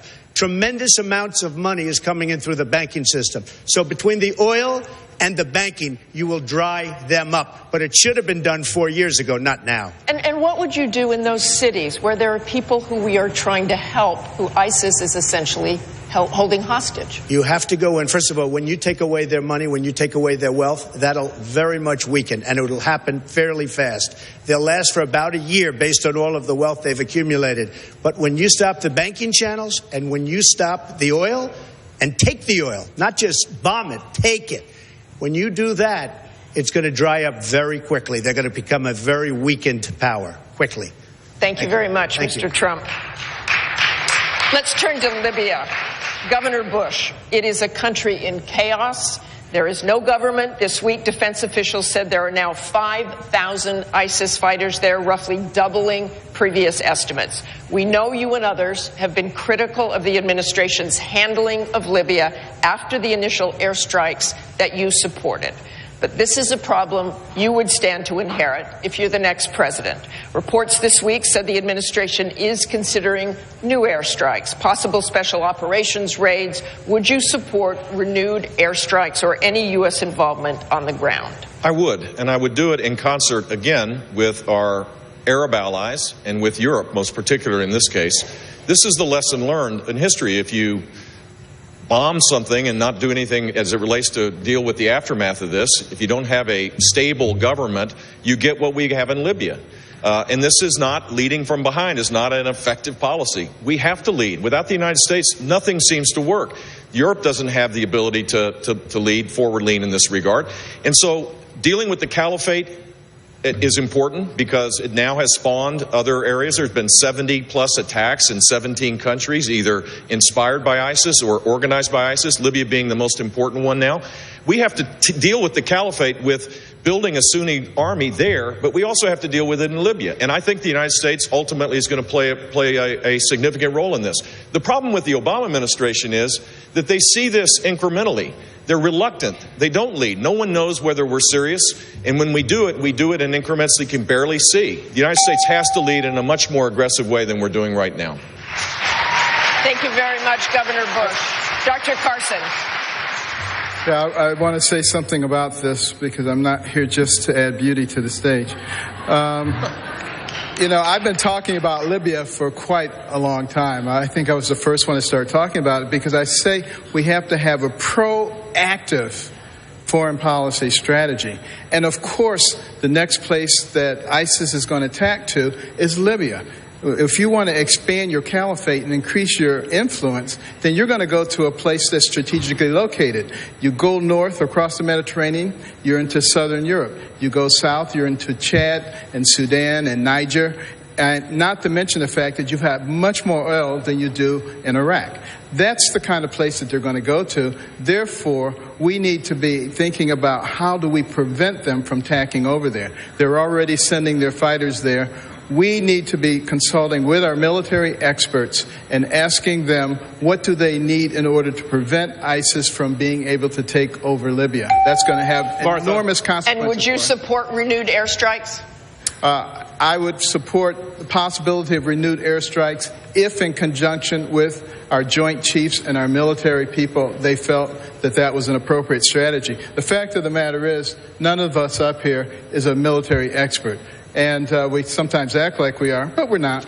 And if we actually sit down and talk with them and get them to understand our plan and get their impression of what needs to be done, I think we're going to make a lot more progress. Martha and David, we're going to move on. Martha, thank you. We're going to stay on ISIS here and the war on terror because, as you know, there's been a debate in this country about how to deal with the enemy and about enhanced interrogation techniques ever since 9/11. So, Senator Cruz, you have said, quote, torture is wrong, unambiguously, period. Civilized nations do not engage in torture. Some of the other candidates say they don't think waterboarding is torture. Mr. Trump has said, I would bring it back. Senator Cruz, is waterboarding torture? Well, under the definition of torture, no, it's not. Under the law, torture is excruciating pain that is equivalent to losing organs and systems. So under the definition of torture, it is not. It is enhanced interrogation. It is vigorous interrogation, but it does not meet the generally recognized definition of torture. If elected president, would you bring it back? I would not bring it back in any sort of widespread use. And indeed, I joined with Senator McCain in legislation that would prohibit line officers from employing it because I think bad things happen when enhanced interrogation is employed at lower levels. But when it comes to keeping this country safe, the commander-in-chief has inherent constitutional authority to keep this country safe. And so if it were necessary to, say, prevent a city from facing an imminent terrorist attack, you can rest assured that as commander-in-chief, I would use whatever enhanced interrogation methods we could to keep this country safe. Senator Cruz, thank you. Mr. Trump, you said not only does it work, but that you'd bring it back. Well, I'll tell you what. In the Middle East, we have people chopping the heads off Christians. We have people chopping the heads off many other people. We have things that we have never seen before as a group. We have never seen before what's happening right now. the medieval times. I mean, we studied medieval times. Not since medieval times have people seen what's going on. I would bring back waterboarding, and I'd bring back a hell of a lot worse than waterboarding. Mr. Trump, thank you. Governor Bush, you have said that you won't rule waterboarding out. Congress has passed laws banning the use of waterboarding by the military and the CIA, as you know. Would you want Congress to change that if you're elected president? No, I wouldn't. No, I wouldn't. And it was used sparingly. Congress has changed the laws, and I think where we stand is the appropriate place. But what we need to do is to make sure that we expand our intelligence capabilities. The idea that we're going to solve this fight with predator drones, killing people somehow is more acceptable than capturing them, securing the information. This is why closing Guantanamo is a complete disaster. What we need to do is make sure that we are kept safe by having intelligence capabilities, both human and technological intelligence capabilities, far superior than what we have today.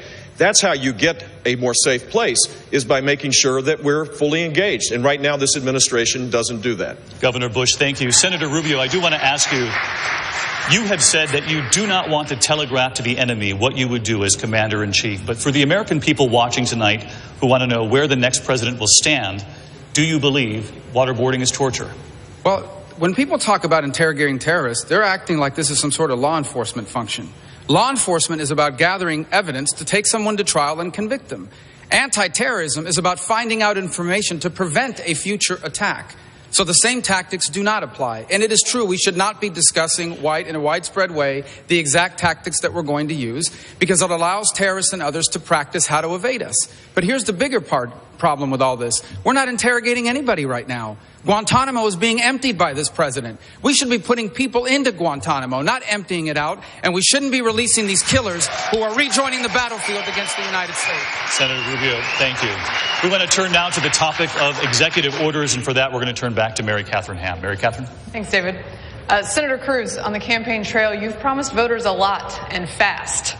If you're elected president, you say you'd end Common Core immediately, abolish the IRS, and do away with sanctuary cities. You've also been a persistent critic of President Obama's executive overreach, going it alone, not working with Congress. How do you intend to implement this aggressive agenda within your constitutional authority, especially given that it would require working with Congress and Washington players with whom you're happy to say you have a strained relationship? Well, thank you for that question. You know, there are three avenues of presidential authority to change the direction of this country. The first is executive power. The second is foreign policy. And the third is legislation. Executive power, as we all know, has been the preferred vehicle of President Obama, abusing his authority, abusing his constitutional authority. Now, the silver lining of that is everything done with executive power can be undone with executive power. So I have pledged on day one, I will rescind every single illegal and unconstitutional executive action Barack Obama has done.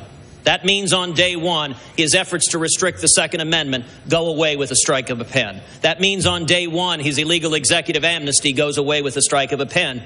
The reason I can end Common Core at the federal level is because Obama is abusing executive power, using race-to-the-top funds in the Department of Education to force it on the states.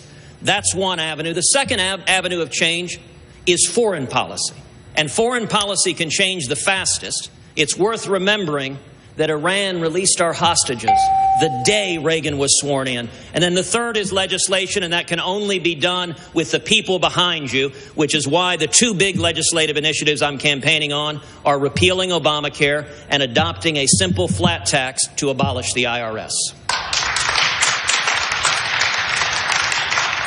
Mr. Trump, if Senator Cruz is known for opposing deals, you literally wrote the book on making them. Senator Cruz has mentioned that on the trail. What would you say to those conservatives who are concerned that a deal maker will just perpetuate the same deals in Washington and the way that things run now? How do you disturb the status quo? No, a good deal maker will make great deals, but will do it the way our founders thought it should be done. People get together, they make deals. Ronald Reagan did it with Tip O'Neill very successfully. You didn't hear so much about executive orders, if you heard about it at all. You have to be able to get a consensus. Now, the real person, like It was mentioned about the deal with Iran. How bad a deal is that? It doesn't get any more amateurish than that. A good deal maker would never make a deal like that. With Congress, you have to get everybody in a room, and you have to get them to agree. But you have to get them to agree what you want. And that's part of being a deal maker. You can't leave the White House, go to Hawaii and play golf for 3 weeks and be a real deal maker. It doesn't work that way. You have to get people in, grab them, hug them, kiss them, and get the deal done. But it's got to be the deal that you want. Governor Kasich.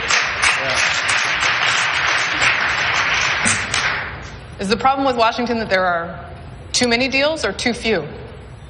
Well, right now, the deals are, there's no leadership. I mean, a lot of the things that we're talking about here tonight, on the border and so many of the things, what we should be doing on foreign policy. What the problem is, Mary Catherine, is there's not a leader that gets somebody to rise up. You have to have a leader that can inspire. I mean, actually, some of what Donald was saying is true. Look, you know how hard it was to get the federal budget balanced? You have to plead with people. To do what we've done in Ohio, you have to plead with people. Then you go back down to Washington and do the same thing. You see, we have to remind people we're Americans before we're Republicans and Democrats. And when we wait and when we delay, what we end up doing, Mary Catherine, is we make the United States weaker. In fact, it's a foreign policy issue because people look at America not solving problems and they say, what are they doing over there? So the point is, you have to work with people. The problem with executive authority for the president, it's really bad news for this reason. Since he's given up on working with Congress, he thinks he can impose anything he wants. He's not a king.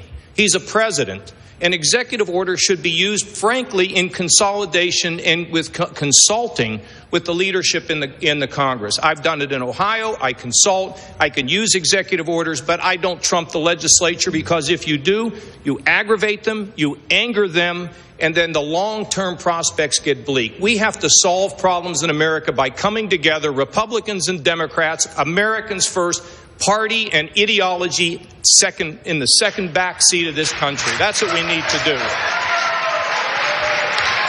And we can do it.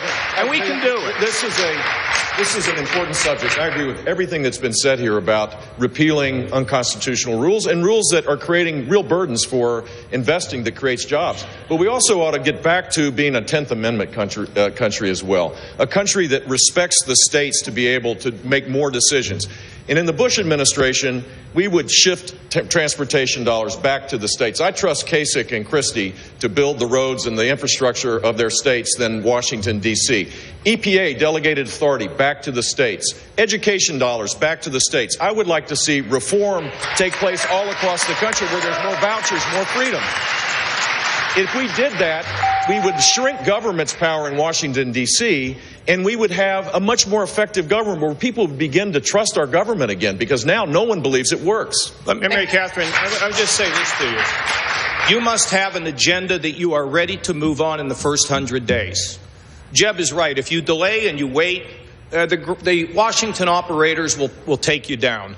I can tell you this, in the first 100 days, I will have legislation to freeze federal regulations, have them reviewed by the vice president, reduce state taxes on individuals, reduce taxes on corporations, have a fiscal plan to balance the budget, get the border protected, and begin to fix Social Security in the first 100 days. So anybody who's here tonight, if I get elected president, head out tomorrow and buy a seatbelt, because there's going to be so much happening in the first 100 days, it's going to make your head spin, and we're going to move America forward. I promise you, we will move us forward.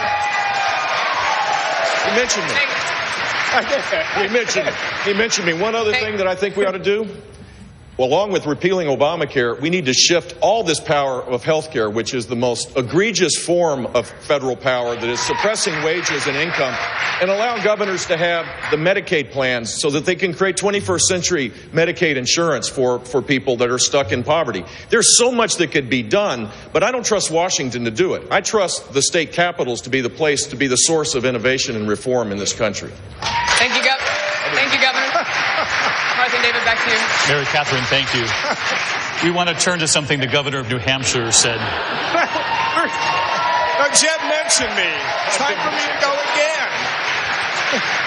I didn't mention him the second time. He says he didn't mention me the second time. I thought I heard it, Jeb. No, I'm just kidding. Thank you all very much for listening and being patient with all of us tonight. Thank you. A connection here on the stage.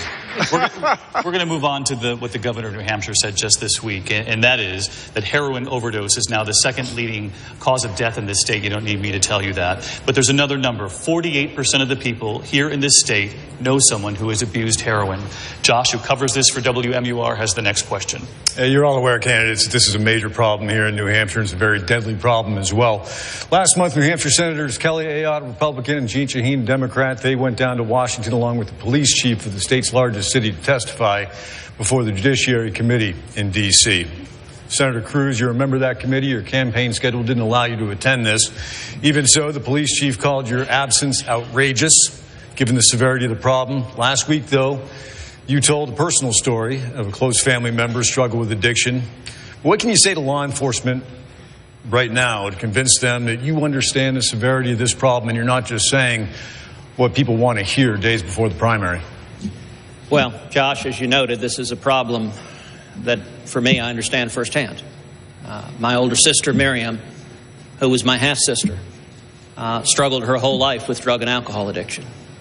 My father and her mom divorced when she was a little girl, and she was angry her whole life. And she ended up marrying a man who'd been in and out of jail. She then became a single mom, and she herself went to jail several times, and she ended up spending some time in a crack house. I still remember my father and me driving up to get Miriam out of that crack house to try to convince her she needed to be a mom to my nephew Joey. She wasn't willing to listen. She was not willing to change the path she was on. She was angry.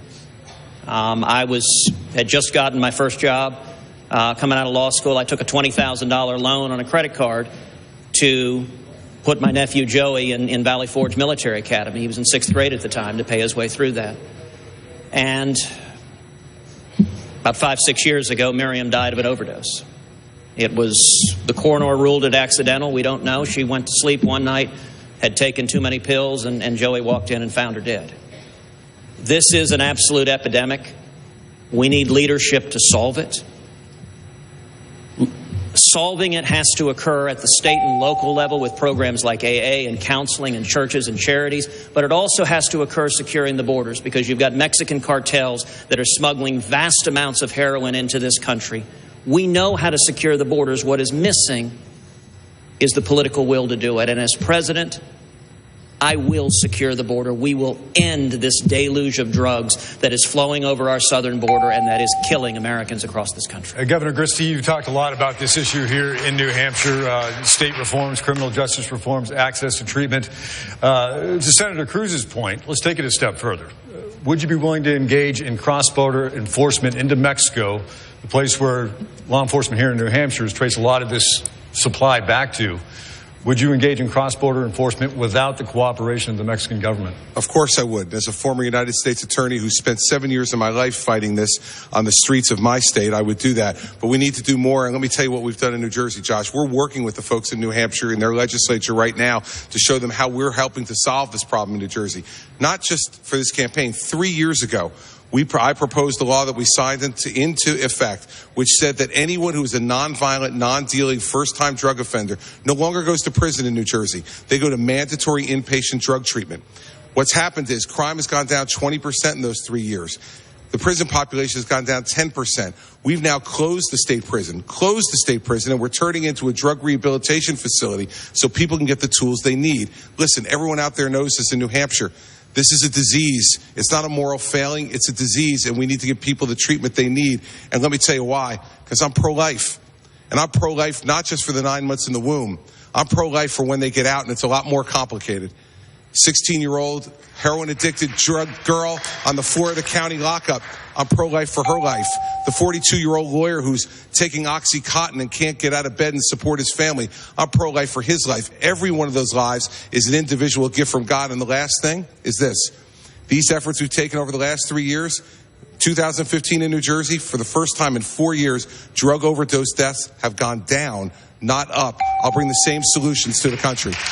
Governor Christie from the floor. Thanks very much. Dave, Martha, back to you. Thank you, Governor Christie. Thank you, Josh. Our partner in this debate, the independent journal Review, has collected questions from some prominent conservatives around the country. Here's a videotaped question from radio host Larry O'Connor. In 2008, we saw how motivated an electorate can be when they think their vote is making history. Let's face it, if Hillary Clinton is the nominee for the Democrats, you'll be running against the prospect of the first woman president. How will you change that narrative and motivate the electorate behind your candidacy? Well, Mr. Trump, I'm going to give that question to you, and you took it away anyway. Oh, okay, good. It looked like he was looking right at me right there. I think that I look at what's going on. I look at all of the polls. I do very, very well against Hillary Clinton. I can tell you I'm the last person that she wants to run against. And I think you can see what we've done in terms of galvanizing. I've been all over the country. Last night I was in South Carolina. We had 12,000 people. It's set up in about 4 days. We have galvanized, and we've created a movement. A lot of it has to do with, as an example, Josh's question on drugs. I'm the first one that said, build a wall, but I mean a real wall, not a toy wall like they have right now, a real wall, and you'll solve lots of problems. But we will galvanize the people of this country, and we will beat Hillary Clinton, because assuming that she runs, by the way, how she gets away with the email stuff is hard to believe. So I don't know that she's going to be running, but on the assumption she runs, I mean, look, and speaking of that, if she runs, she's running for one reason. She's going to be able to run for one reason, and that's because the Democrats are protecting her, because so many people have done so much less than her, and they were absolutely, their lives have been destroyed. But on the assumption they do protect her, I will win the election, and we will win it by a lot. We will win it handily. We cannot have another 4 years of essentially Barack Obama. Martha? Thank you very much, Mr. Trump. I'm going to go to Senator Rubio on this. How would you change that narrative? I think it's already happening. Look at the turnout in Iowa. A historic number of people came out and voted in those caucuses. They're saying the same thing's going to happen here in New Hampshire. Look at the rallies that every single person on the stage is having. Much higher numbers than you used to see in the past, and here's why. Because people are starting to understand very clearly that this election is going to be a turning point. That 2016 is not just a choice between Republican or Democrat. It is a referendum on our identity as a nation and as a people. And so here's what Hillary Clinton needs to understand. We're going to have our primary. We're going to have our debates, which, by the way, are twice as many as the Democrats have been willing to have themselves. But we're going to bring this party together. And we are going to defeat Hillary Clinton because she is unqualified to be the president of the United States of America. She put classified information on her computer because she thinks she's above the law. And anyone who lies to the families of people who have lost their loved ones in the service of our country, like she did in Benghazi, can never be the commander-in-chief of the United States of America. Thank you, Senator Rubio. Dr. Carson, I want to go to you on Larry O'Connor's question. Would you change the narrative? It's the same question? Yes. Yes. Well, first of all, I think it would be a pretty easy contrast, quite frankly, between myself and Hillary Clinton. In one case, you have someone who is known as a deceitful individual, an individual who, at Benghazi, which I will never let go, quite frankly, because I think of those two men who went up there on the top of that compound with machine guns, firing away, allowing their colleagues to escape. And I'm sure in the back of their mind they were just saying, if we can just hold on, help is on the way. But help was not on the way. When did we in the United States not send people to help our own people? You know, this is not who we are. And I would simply make it a referendum on honesty and integrity versus deceit and the Washington way. Martha? Thank you very much, Dr. Carson. I'm going to go back Martha? to David. Governor, we'll come to you in the next segment. When we come back, questions about race, about our veterans, and social issues, what younger conservative voters are now saying. As we continue from New Hampshire with the Republican debate, right here on ABC.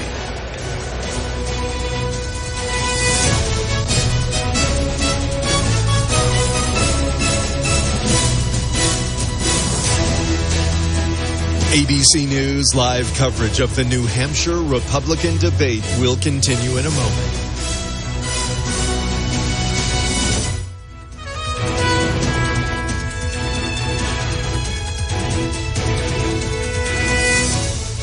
Hey everyone, you are watching ABC News' continuing coverage of the GOP debate tonight in Manchester, New Hampshire. I'm Amna Nawaz here with Devin Dwyer in New York. Thanks for staying with us. We want to check in with our friends over at the 538 site. They have been keeping an eye on the debate, tracking all the data, and they're going to geek out with us a little bit to tell us what they have been watching and what they see happening in the debate. Harry Enton and Claire Malone join us now live. Guys, tell me what you have been keeping track of there. A lot. It's a pretty lively debate. I think first of all, Marco Rubio is maybe looking a little bit off his game, and everyone is sort of watching for him a little bit. And Chris Christie kind of came right out of the gate and sort of attacked him on sort of competence and leadership qualities. So that's one thing that we've been sort of watching. Yeah, I would say exactly that. I mean, we don't know how much can change in New Hampshire in the final few days. You know, New Hampshire's supposedly wait until the last minute to make up their mind. And if they do, then tonight's debate could, in fact, be a game changer for Chris Christie, John Kasich, Jeb Bush, who are all in the same lane as Marco Rubio. Okay, Harry, I'm going to put you on the spot now. 538 is predicting Donald Trump with a 61% chance of winning the New Hampshire primary. Maybe you can relay the question to Harry. It's 61% of the chance. Does that change? Real-time prediction. Do you guys think the number changes? So 61% chance of Donald Trump winning in New Hampshire. Is it going to change because of this debate? What do you think? I think that there's a chance that it could change, but Trump is so far ahead right now. Yeah. I'm just not quite sure that this is the type of debate that can change it. But changing for second place, that I think is where the change could happen. I think Trump supporters tend to maybe be, if they support him, their support is sort of deep, and they might not be swayed by, say, a debate thing. But I think you're right that the battle for second place is kind of looking like there's a middle of the pack thing going on here, and I think that's mostly probably the interesting thing in New Hampshire right now. Yeah.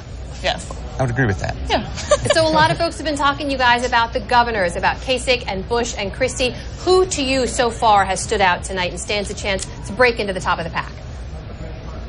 Yeah, the governors. I think Christie is sort of distinguishing himself tonight as being sort of the attack dog. I mean, he's mentioned several times, saying Rubio can't handle things. This is what Washington does to politicians. It makes them rely on canned responses that their advisors have written up for them. So I think of the three governors, all right, I would say Christie's kind of... 538's Claire Malone and Harry Enton. We're going to go back to debate coverage right now. Live from Manchester, New Hampshire, here again is George Stephanopoulos. Two-thirds of the way through this debate, candidates making their way back to the stage here with John Carl again. And John, in that second section, you really saw all the governors rise to the top of their own issues of jobs, executive power, addiction. This has been something else. I mean, this is the revenge of the governors in this debate. If you look at what happened with Jeb Bush, John Kasich, and Chris Christie, they came in 6th, 8th, and 10th in the Iowa caucuses.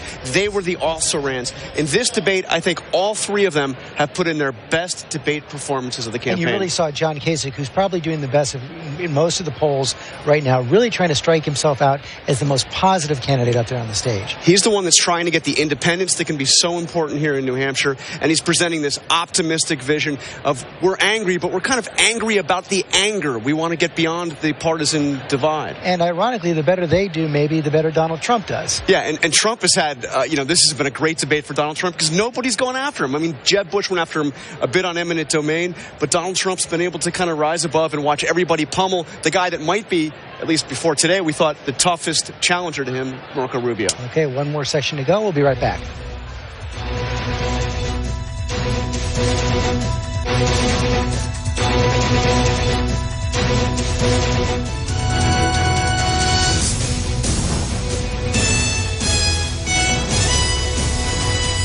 And we're back on ABC News Digital. I'm Devin Dwyer here with Amna Nawaz. And let's take a look at what's going on social right now. Specifically, let's take a look at Twitter. What people are talking about is the ABC GOP debate in New Hampshire is underway. Take a look here. What you're seeing on this chart here is the Twitter mentions of Donald Trump and Marco Rubio through time since the start of the debate up through the 9:30 hour. Take a look at this. If you can follow the bottom line, Marco Rubio for the first time tonight at about 8:30 surpassed Donald Trump in mentions on Twitter. That's pretty the interest to you. Marco Rubio getting the most buzz on Twitter for a couple of moments. And we do want to point out that's the first time that has happened. It is notable, especially for a candidate like Trump, who is so active on Twitter and often gets most of those mentions, even when there's not a debate going on. Let's check in now with ABC's Charlie James, who is out there in the field for us in New Hampshire. Hey, Charlie, where are you? What's going on? Hey, I'm not back here in the workspace just next to the debate hall, and I'm joined by Adam Sharp. He is head of elections for Twitter, and he's going to give us a look at what the top moments are so far tonight. Thank you. And in fact, just before the break, we heard George and Jonathan talking about that moment when Jeb Bush went after Donald Trump on eminent domain. That exchange has been the number one moment of conversation of the night so far. That was right after the 9 o'clock hour. A lot of that reaction, though, reacting to the audience booing Donald Trump after he told Jeb Bush to be quiet. Second most tweeted moment of the night came a little bit later when Jeb Bush was talking about wanting to see more millionaires as part of a discussion on the tax system.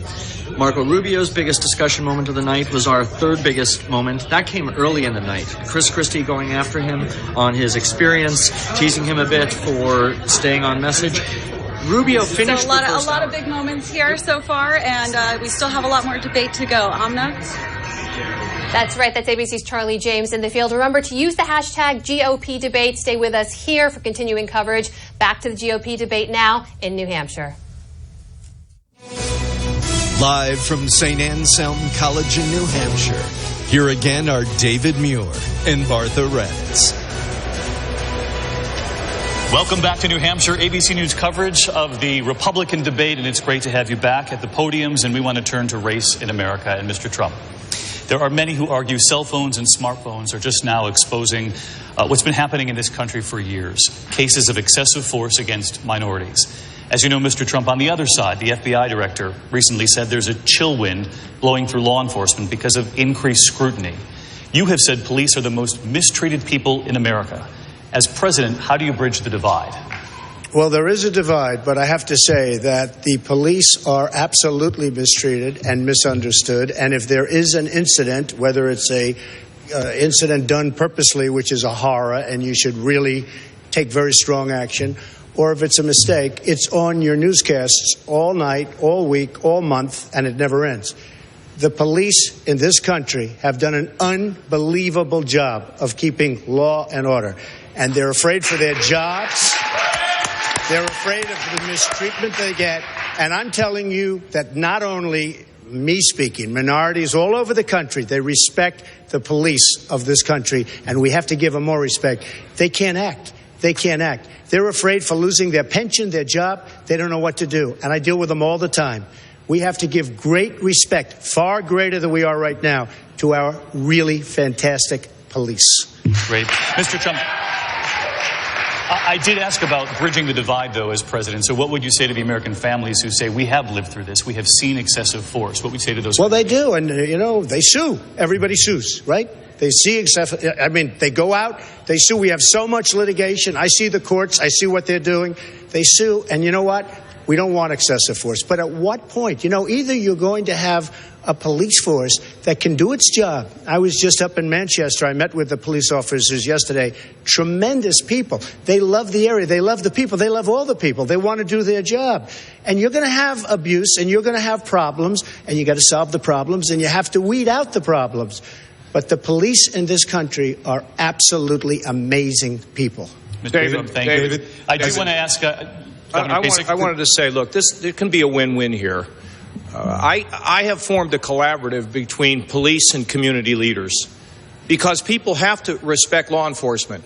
A family doesn't want dad or mom going home in a box. And for our community leaders, many of them think the system not only doesn't work for them, but it works against them.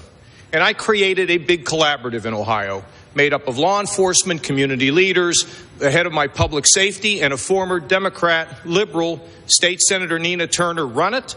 They got together. They made recommendations on recruiting, on hiring, on the use of deadly force. And what we're about to do is to bring community and police together so we can have a win-win. We need more win-wins in America, and we don't have to pick one over another or divide. We love the police, but we've got to be responsive to the people in the communities. Governor, we have to do all of it. Senator Rubio, I want to ask you next. President Obama visited a mosque this week in America for the first time in his presidency. President George W. Bush visited a mosque after September 11th. You said of President Obama, quote, he's always pitting people against each other. So I'm curious, how are the two visits different, and would you visit a mosque as president? I would, but that's not the issue. My problem with what he did is he continues to put out this fiction that there's widespread, systematic discrimination against Muslim Americans. First of all, let's recognize this. If you go to a national cemetery in this country, you will see stars of Davids and crosses, but you'll also see crescent moons. There are brave men and women who happen to be Muslim Americans who are serving this country in uniform and who have died in the service of this country. And we recognize that and we honor that. But by the same token, we face a very significant threat of homegrown violent extremism. We need to have strong, positive relationships in the Islamic communities in this country so they will identify and report this activity, especially mosques, for example, that are participating not just in hate speech, but in inciting violence and in taking acts against us. And I do believe it is important also to recognize, you want to talk about religious discrimination in America. Well, I don't think Barack Obama is being sued by any Islamic groups, but he is being sued by the Little Sisters of the Poor. We are facing in this country Christian groups and groups that hold traditional values who feel and in fact are being discriminated against by the laws of this country that try to force them to violate their conscience. Senator Rubio, thank you. Martha? Governor Christie, earlier this week, the World Health Organization declared the Zika virus a global emergency. The same kind of mosquitoes that carry the Zika virus in Latin America are found here in the United States, and the virus has been linked to severe birth defects. Governor Christie, at the peak of the Ebola outbreak in West Africa, you ordered an American nurse who landed at Newark Airport be detained and quarantined. As fears spread now of the Zika virus, and with the Rio Olympics just months away, is there a scenario where you would quarantine people traveling back from Brazil to prevent the spread in the United States? You bet I would. And the fact is that because I took strong action to make sure that anyone who was showing symptoms, let me remember what happened with that nurse. She was showing symptoms and coming back from a place that had the Ebola virus active, and she had been treating patients. This was not just some, like, we picked her up just for the heck of it, right? We did it because she was showing symptoms. And the fact is, that's the way you should make these decisions. You make these decisions based upon the symptoms, the medicine, and the law. We quarantined her. She turned out to test negative, ultimately, after 48 hours, and we released her back to the state of Maine. But I want to add something on the issue of mosques. Now, I'm the only one up here who's got a law enforcement background and was the U.S. attorney after September 11th. I went to mosques throughout my state to build bridges between our community and law enforcement so we could get intelligence and information from these folks. I've had the experience of working with them as governor of New Jersey as well. We cannot mix the radical Islamic jihadists with everyday Muslim Americans. New Jersey has the second largest Muslim American population in America of any state. These are good, law-abiding, hardworking people. What they need is our cooperation and our understanding. They do not need just broadsides against them because of the religious faith they practice. Governor Christie, thank you. I'm going to move to Dr. Carson and go back to the Zika virus. Is that going too far, quarantining? You're a doctor. What would you do? Well, it's not a simple issue. And now, we've gotten evidence that there can be active viruses in other bodily fluids like saliva and urine. So this is going to be obviously a big deal. Do we quarantine people if we have evidence that they are infected and that there is evidence that that infection can spread by something that they're doing? Yes. But, just willy-nilly going out and quarantining a bunch of people because they've been to Brazil, I don't believe that that's going to work. What we really need to be thinking about is how do we get this disease under control? And this is where we need rapid response. We need a rapid response for Ebola. We need rapid response for Zika. There will be other things that will come up. And these are the kinds of things that the NIH, the CDC can be very effective in. We need to give them the appropriate support for those kinds of things. Thanks very much, Dr. Carson. I want to move on to the military. Senator Rubio, all restrictions on women in combat have been lifted as long as they qualify, positions including special operations forces like Navy SEALs. Just this week, the military leaders of the Army and Marine Corps said that they believe young women just as young men are required to do, should sign up for selective service in case the draft is reinstated.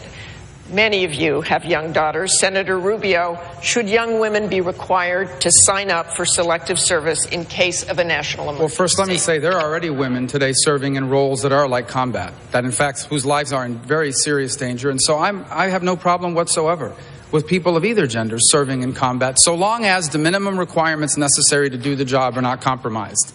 But I support that. And obviously, if now that is the case, I do believe that selective service should be opened up for both men and women in case a draft is ever instituted. I think the more fundamental challenge we're now facing is what's happening to the U.S. military. I've said this many times already, and I think it's important to start paying attention to this. Our Air Force is about to be the smallest it's been in 100 years. I'm sorry, in our history. Our Army is set to be smaller than it's been since the Second World War. And our Navy is about to be the smallest than it's been in 100 years. I think we need to begin to refocus on rebuilding our military, because every time we have cut our military in the history of this country, we have had to come back later and rebuild it, and it costs more, and it's a lot more chaotic and dangerous. When I'm president, we are rebuilding the U.S. military. Thank you, Senator Rubio. Governor Bush, do you believe that young women... Say it again. Do you believe young women should sign up for selective service, be required to do so? I do. And I think that we should not impose any kind of political agenda on the military. There should be, if women can meet the requirements, the minimum requirements for combat service, they ought to have the right to do it, for sure. It ought to be focused on the morale as well. We ought to make sure that we have readiness much higher than we do today. We need to eliminate the sequester, which is devastating our military. We can't be focusing on the political side of this. We need to realize that our military force is how we project our word in the world. When we are weak militarily, it doesn't matter what we say. We can talk about red lines and ISIS being the JV team and reset buttons and all this. If we don't have a strong military, then no one fears us, and they take actions that are against our national interests. Tell me what you'd say to American people out there who are sitting at home, who have daughters, who might worry about those answers and might worry that the draft is reinstituted. Well, the draft's not going to be reinstituted, but why, if women are accessing... Should you just do away with it? No, I didn't say that. You asked the question not about the draft. You asked about registering. And if women are going to be supporting... For the draft. But we don't have a draft. I'm not suggesting we have a draft. What I'm suggesting is that we ought to have readiness being the first priority of our military, and secondly, that we make sure that the morale is high. And right now, neither one of those are acceptable because we've been gutting the military budget. We also need to reform our procurement process. We need to make sure that there are more men and women in uniform than civilians in our Defense Department. There's a lot of things that we need to do to reform to bring our defense capabilities into the 21st century, and I'm the guy that could do that. That's why I have the support of generals, of admirals, of 12 Medal of Honor recipients, and many other people that know that I would be a steady commander-in-chief and rebuild our military. Martha. Thank you very much. Can I be really clear on this, because I am the father of two daughters. One of them's here tonight. What my wife and I have taught our daughters right from the beginning, that their sense of self-worth, their sense of value, their sense of what they want to do with their life comes not from the outside, but comes from within. And if a young woman in this country wants to go and fight to defend her country, she'd be permitted to do so. And part of that also needs to be a part of a greater effort in this country. And so there's no reason why one young woman should be discriminated against from registering for the selective service. The fact is, we need to be a party and a people that makes sure that our women in this country understand anything they can dream, anything that they want to aspire to, they can do. That's the way we raise our daughters, and that's what we should aspire to as president for all the women in our country. Thank you very much, Governor Christie. Can I say We've something? Just covered, wait 1 second, Dr. Something Carson. about the draft, just very quickly. Very quickly. 14% decrease in the number of people applying for voluntary military service. And I think part of it is because of the way that we treat our veterans. We wouldn't be a free country if it wasn't for them. And we have 22 veterans per day committing suicide. So I think what we should do is have an external support system for people once they volunteer and it should follow them throughout their career. They should follow them for 3 years or 5 years afterwards. A year before they get out, it should be working on integrating them back into society so that they quit on Friday and they start their new job. They should have health empowerment accounts that are subsidized so they can go to any medical facility and be taken care of. They can go to a VA if they want to. But if we start taking care of our veterans the right way, we won't have to ever worry about a draft again.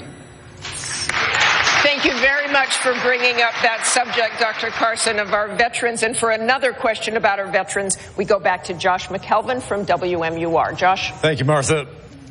None of you on stage tonight have ever worn a uniform as a member of the armed service. That's the reality of it, but as a commander-in-chief, you'll also be charged with the care of 23 million active duty service members and veterans in this country. Some have suggested privatizing the VA as a way to enhance care and increase the quality of the care and access.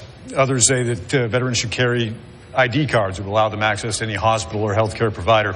Governor Bush, what specifically would you do to ensure that those who have sacrificed for us are cared for? I totally agree that we need to give veterans more choices. A veteran's card to be able to go to a private provider will enhance the quality of the service inside the Department of Veterans Affairs. We need career civil service reform. Only 3 people were fired after waiting lists were dropped where veterans didn't get care, and people died. It is outrageous. And Hillary Clinton says that that's acceptable because she is captive of the public service unions. Career civil service reform would allow the next president to fire people that are just showing sheer incompetence. At a town hall meeting today, someone told the story of their father, who looked like he was 85. He got a bill 8 years later from an operation he had. 8 years it took. They couldn't resolve the dispute. And then he was told that he died.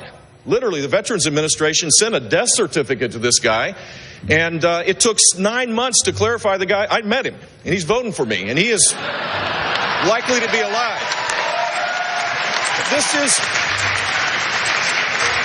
This is outrageous. It is completely outrageous. So giving veterans more choices, creating centers of excellence, focusing on the true problems that exist. Dr. Carson is completely right. We need to start focusing on this earlier, before they become veterans, so that there's a customized plan so people don't fall through the cracks. We can do this, but it's going to require someone who has proven leadership skills to make it happen. Governor Kasich, do you have a favorite approach? Josh, I mean, clearly, when a veteran comes home, they should get health care anywhere they want to go. In our state, which is what we should do in the country, you know, if they drive a truck from Kabul to Kandahar in Afghanistan, we say you can drive a truck from Columbus to Cleveland and we don't have to go get a license. We're going to hand you one. And if you got expertise in the military, we're going to give you college credit or community college credit for the things that you did for our country. And in addition to that, I'll tell you one of the biggest things I think has to be done, and I would do it as president.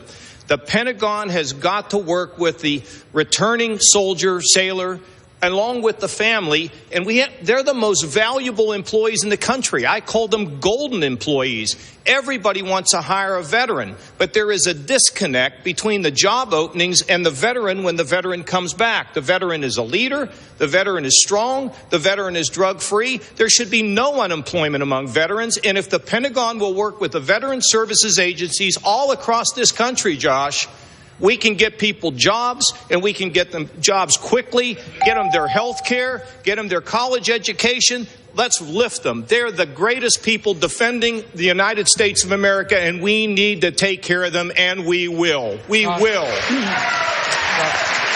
Senator Rubio, okay. Yeah. Well, my brother's a veteran. We're very proud of him in our family. He served as a Green Beret in the 7th Special Forces from 1968 through 1971.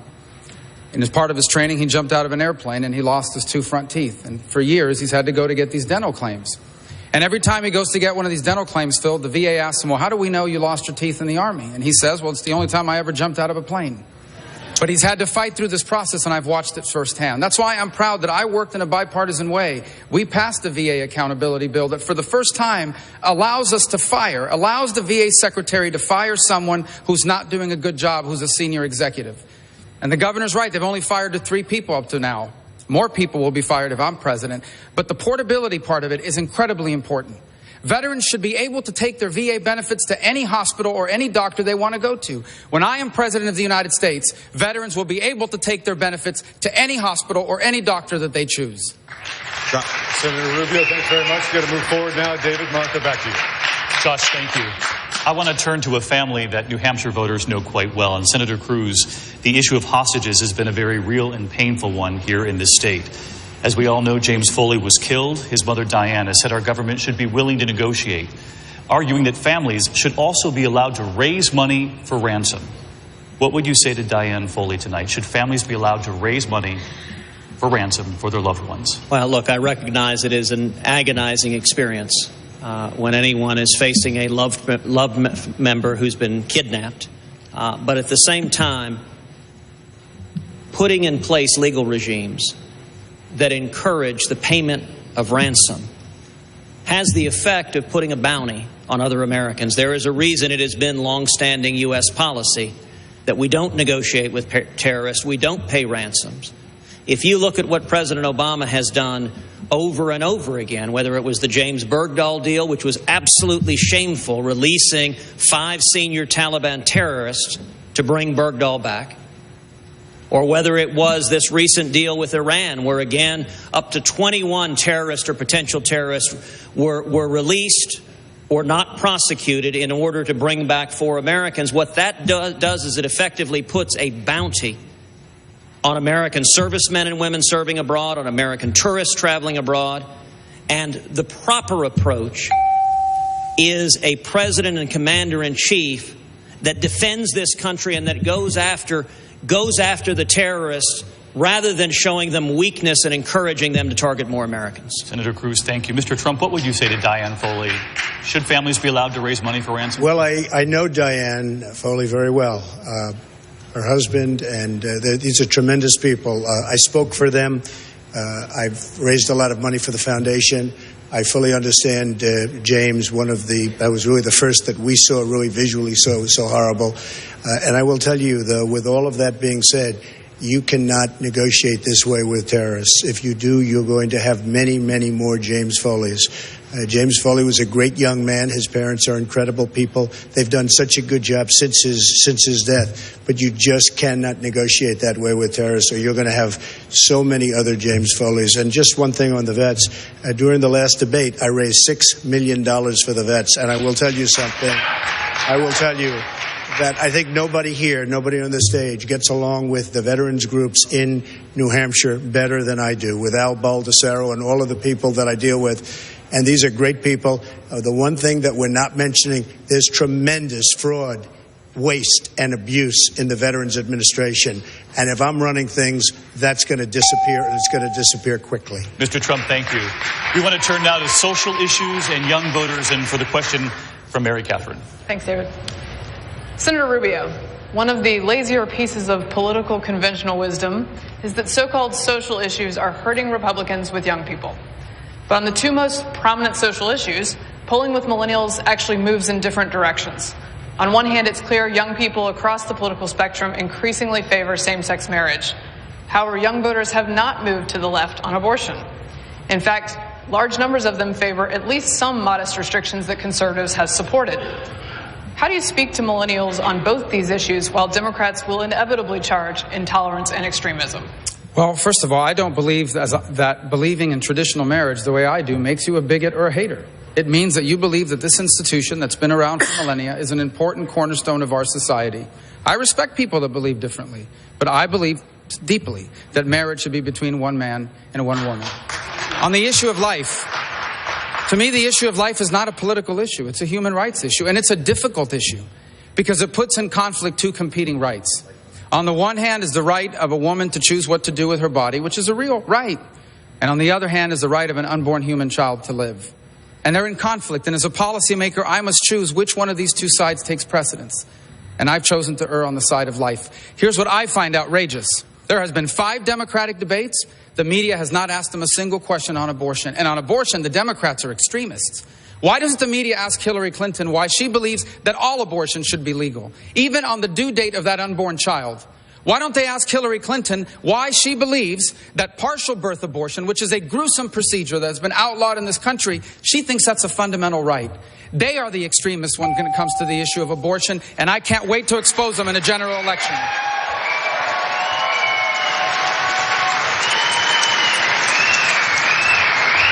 Governor Bush, I want to come to you. Your allies have recently attacked Senator Rubio for being too pro-life to be elected in November. You've made a similar charge today in an interview. This is a pro-life party. Do you stand behind that criticism? Look, I'm pro-life. In fact, on this stage, I'm the most pro-life person because I've acted on it for 8 years as governor of the state of Florida, where we abolished partial birth abortion, where parents have the right to be notified when their teenage child is having an abortion. We were the first state to do a Choose Life license plate to raise money for adoption. We were the first state to have state monies go to crisis pregnancy centers, which recently was just increased to $4 million a year. We created greater regulation on abortion clinics where there were horrific procedures. So I'm pro-life, but I believe there should be exceptions. Rape, incest, when the life of the mother is in danger. And so that belief and my consistency on this makes me, I think, poised to be in the right place, the sweet spot for a Republican nominee. And others may have a different view, and I respect it. But I think we have to be cognizant of the fact there's a lot of people that are concerned about having a pro-life position without any exceptions.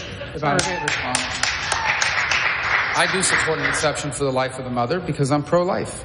I just believe deeply that all human life is worthy of the protection of our laws. If I'm president and there's a bill that's passed that saves lives, but it has exceptions, I'll sign it. But I do believe deeply that all human life is worthy of the protection of our laws. I've already said, for me, the issue of life is not a political issue. And I want to be frank. I would rather lose an election than be wrong on the issue of life. Governor Christie, you too have talked about Senator Rubio's position on the life issue. Some conservative activists have called this line of attack harmful to the pro-life cause. Well, I've been pretty helpful to the pro-life cause in one of the most pro-choice states in the union. I stood up for the first time, and now for the last 6 years, we've defunded Planned Parenthood, not talked about it like they do in Washington, D.C., but for 6 years as governor, Planned Parenthood does not receive that funding from the state budget anymore. Over $50 million worth of money that's been saved now that is not going to do exactly what Hillary Clinton wants to have done, is advocated for. She believes that organization, which engages in the systematic murder of children in the womb, in order to maximize the value of their body parts for sale on the open market, is an acceptable position. Let me tell you something. I don't care whether you're a millennial or whether you're in your 90s. No one is for that type of activity unless you are the most radical type of extremist on this issue, like Senator Clinton and her party is on this issue. And I'll say one other thing. The fact is that I believe that if a woman has been raped, that is a birth and a pregnancy that she should be able to terminate. If she is the victim of incest, this is not a woman's choice. This is a woman being violated. And the fact is that we have always believed, as has Ronald Reagan, that we have self-defense for women who have been raped and impregnated because of it, or the subject of incest and been impregnated for it. That woman should not have to deliver that child if they believe that violation is now an act of self-defense by terminating that pregnancy. Thank you all. Back to you, David and Martha. Mary Catherine, thank you. We're going to have closing statements here in just a moment, but before we go, a quick lightning round. Come November, 2 battleground states, but they face off tomorrow in the Super Bowl. Governor Kasich, who wins? Carolina's going to win that one. I hate to say it, but they're going to win that one. Governor Bush? Peyton Manning's supporting me, and I'm for Denver. Senator Rubio? Well, I was going for Peyton Manning, but now I'm rooting for Carolina. Paul Cam. Mr. Trump? Carolina. With an eye to February 20th, Carolina. All right, Dr. Carson. With 100% certainty, I will predict the winner. It will be either Denver or Carolina. Yeah. Governor Christie, the last word. Denver. Denver. Thanks so much, gentlemen. Closing statements in just a moment. Right here as the ABC News Republican debate continues from New Hampshire right after this.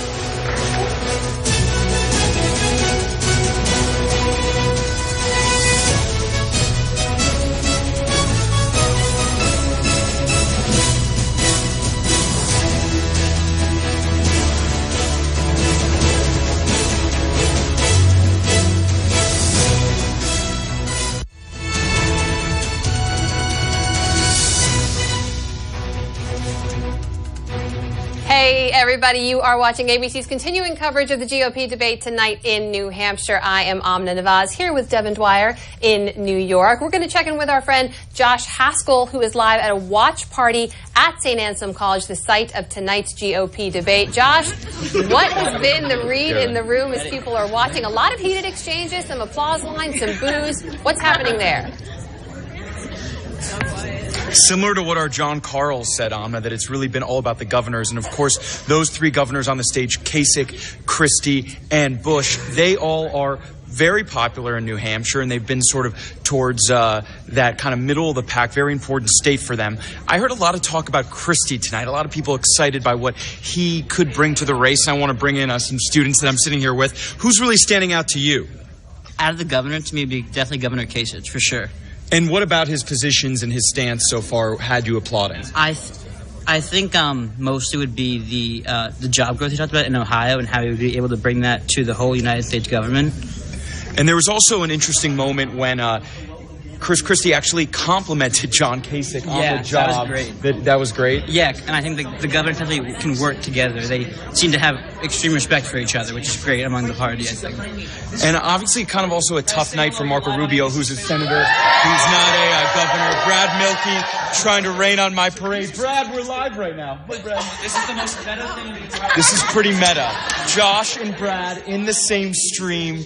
I was wondering who that loud person was clapping, and it was Brad. But let's get back to politics. What are you thinking so far? I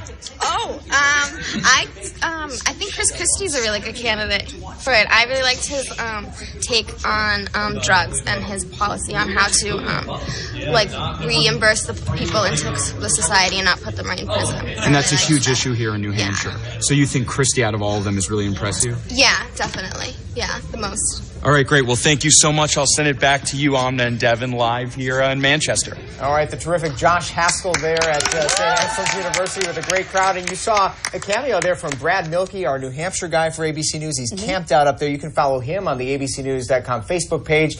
And don't forget, let's do a quick check-in for those of you at home who are following along on our GOP debate bingo tonight. Absolutely. I don't know about you, but I only need one more. If the two candidates would simply high-five, I've got a bingo.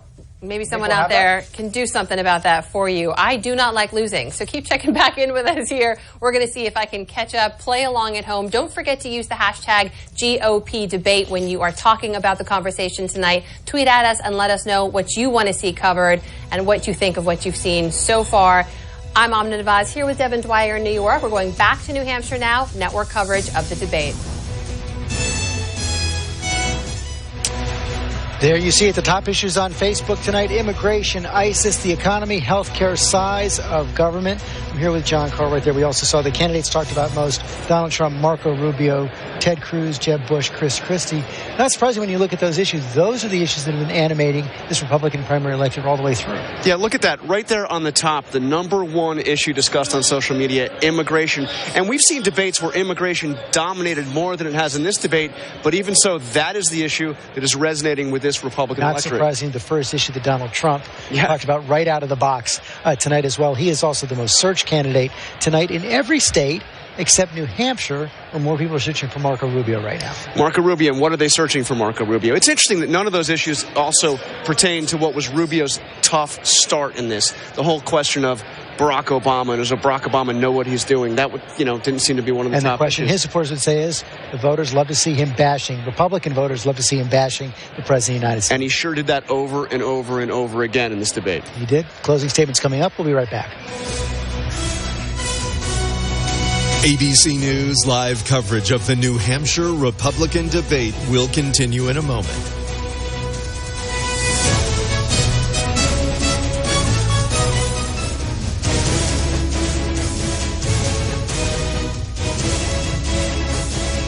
All right, welcome back here on ABC News Digital. We are fanned out across the state of New Hampshire. Let's go now live to ABC's Mary Alice Parks. She's at a debate watch party for the Ted Cruz campaign. Mary Alice, how are they reacting to the senator's performance? Good. Is this broadcasting? Are you there? We're here. Mary Alice, tell us what the crowd there is doing tonight. Hi, sorry. It's loud. It's loud. It's a busy busy night here in Manchester, as you can imagine. There's a lot of reporters, political enthusiasts that are out at the bars. I'm sitting here with one undecided voter, Christian from Rindge, New Hampshire, who thought that the governor seemed to be having a good night. What do you think? Yeah, I think Christie and Rubio got into a little tussle with each other. I think Christie came out on the better end of it because Rubio was repeating himself and he caught him. And I think one governor who hasn't been having that great a night is Jeb Bush, who got into a fight with Donald Trump about eminent domain and I think lost.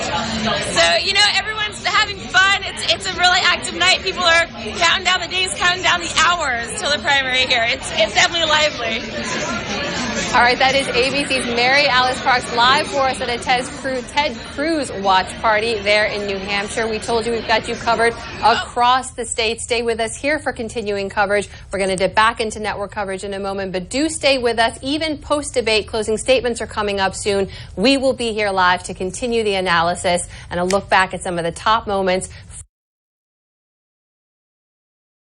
from tonight's debate in New Hampshire. We're going to join network coverage shortly now. As I mentioned, closing statements coming right up. You're going to hear from those 7 candidates who took the stage. We're going to rejoin that network coverage, moderated, of course, by David Muir and Martha Raddatz. And one final plug for our GOP ABC bingo cards. As you can tell, we're having a lot of fun here. Get yours out. Get yours ready. We'll take score right after this. But right now, we're going back to St. Anselm College for the finale here of the ABC Republican debate. Live from St. Anselm College in New Hampshire, here again are David Muir and Martha Raddatz. We welcome you back. The New Hampshire primary, of course, is Tuesday. The time now for closing statements. And we begin tonight with Governor Kasich. Well, folks, I've done now over 100 town hall meetings, and I've loved every second of it. It has been the greatest thing in the world. And I want you to know that you've changed me, because I've listened to your stories, and I've had your hugs, and I've seen your tears, and I've seen you walk away and say, I now have hope. You know, I've had a conservative message, but a positive message, not just a conservative message, but a positive message about how we can bring people together, how we can restore America's strength, lift everyone. New Hampshire, please give me a chance to carry this message forward to the United States of America, and then I will come back. Thank you. Loved it, and God bless you.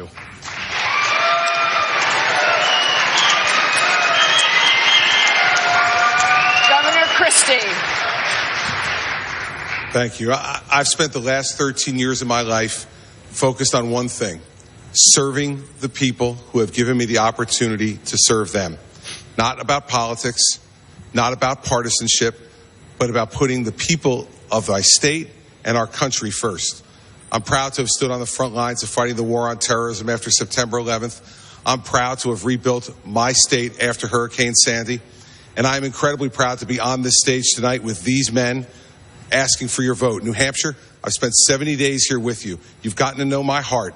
My heart is to help you solve the problems of your state and the problems of our nation. If you give me your vote on Tuesday, I will do just that.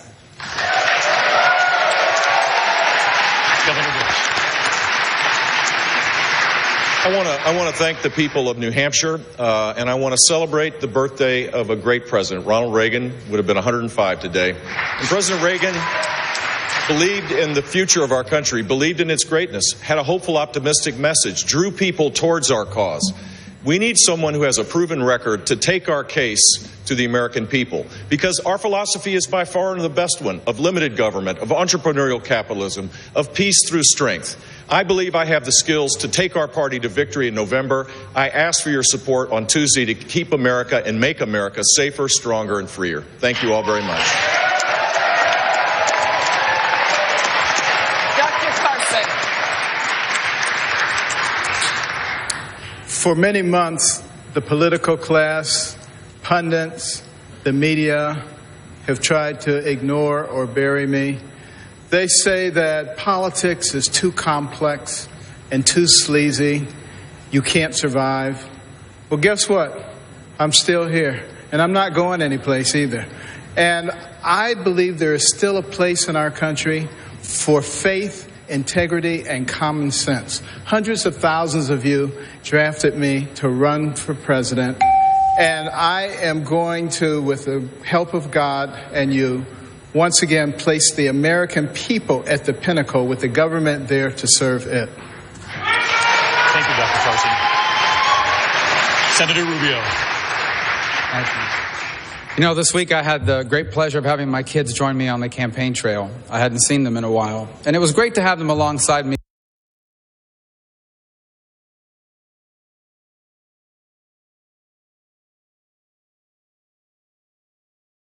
But the most important part of it is that it once again reminded me of what's at stake here in New Hampshire in less than 72 hours. We are literally deciding what kind of country we will be like when they're my age, what kind of country they will be able to raise their families in. And that's why I'm asking you for your vote. You vote for me and we will unite this party. We will grow the conservative movement. We will defeat Hillary Clinton, and we will leave our children what our parents left us, the single greatest nation in the history of all mankind. Thank you. Senator Cruz. You know, every candidate running for president says they will stand up to Washington. The natural follow-up question is, when have you ever stood up to Washington? Last week, we saw a powerful illustration of that. I campaigned in the state of Iowa foursquare against the ethanol mandate, something everyone said was political suicide. My two leading competitors both attacked me for it. The governor of the state said vote for anyone but Cruz, and lobbyists spent millions of dollars in attack ads. But I stood and said we should have no mandates, a level playing field, and the people of Iowa put country and our children above the cronyism and corporate welfare. We can turn this country around if we get back to the Constitution, and I will always stand with the American people against the bipartisan corruption of Washington. Thank you. Mr. Trump.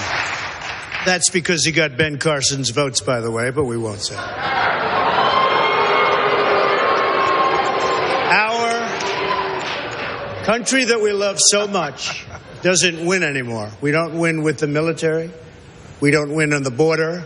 You look at New Hampshire with the tremendous problem we have with heroin. Number one thing I hear from the people of New Hampshire, who I love and develop such relationships. We don't win with health care. We don't win with trade.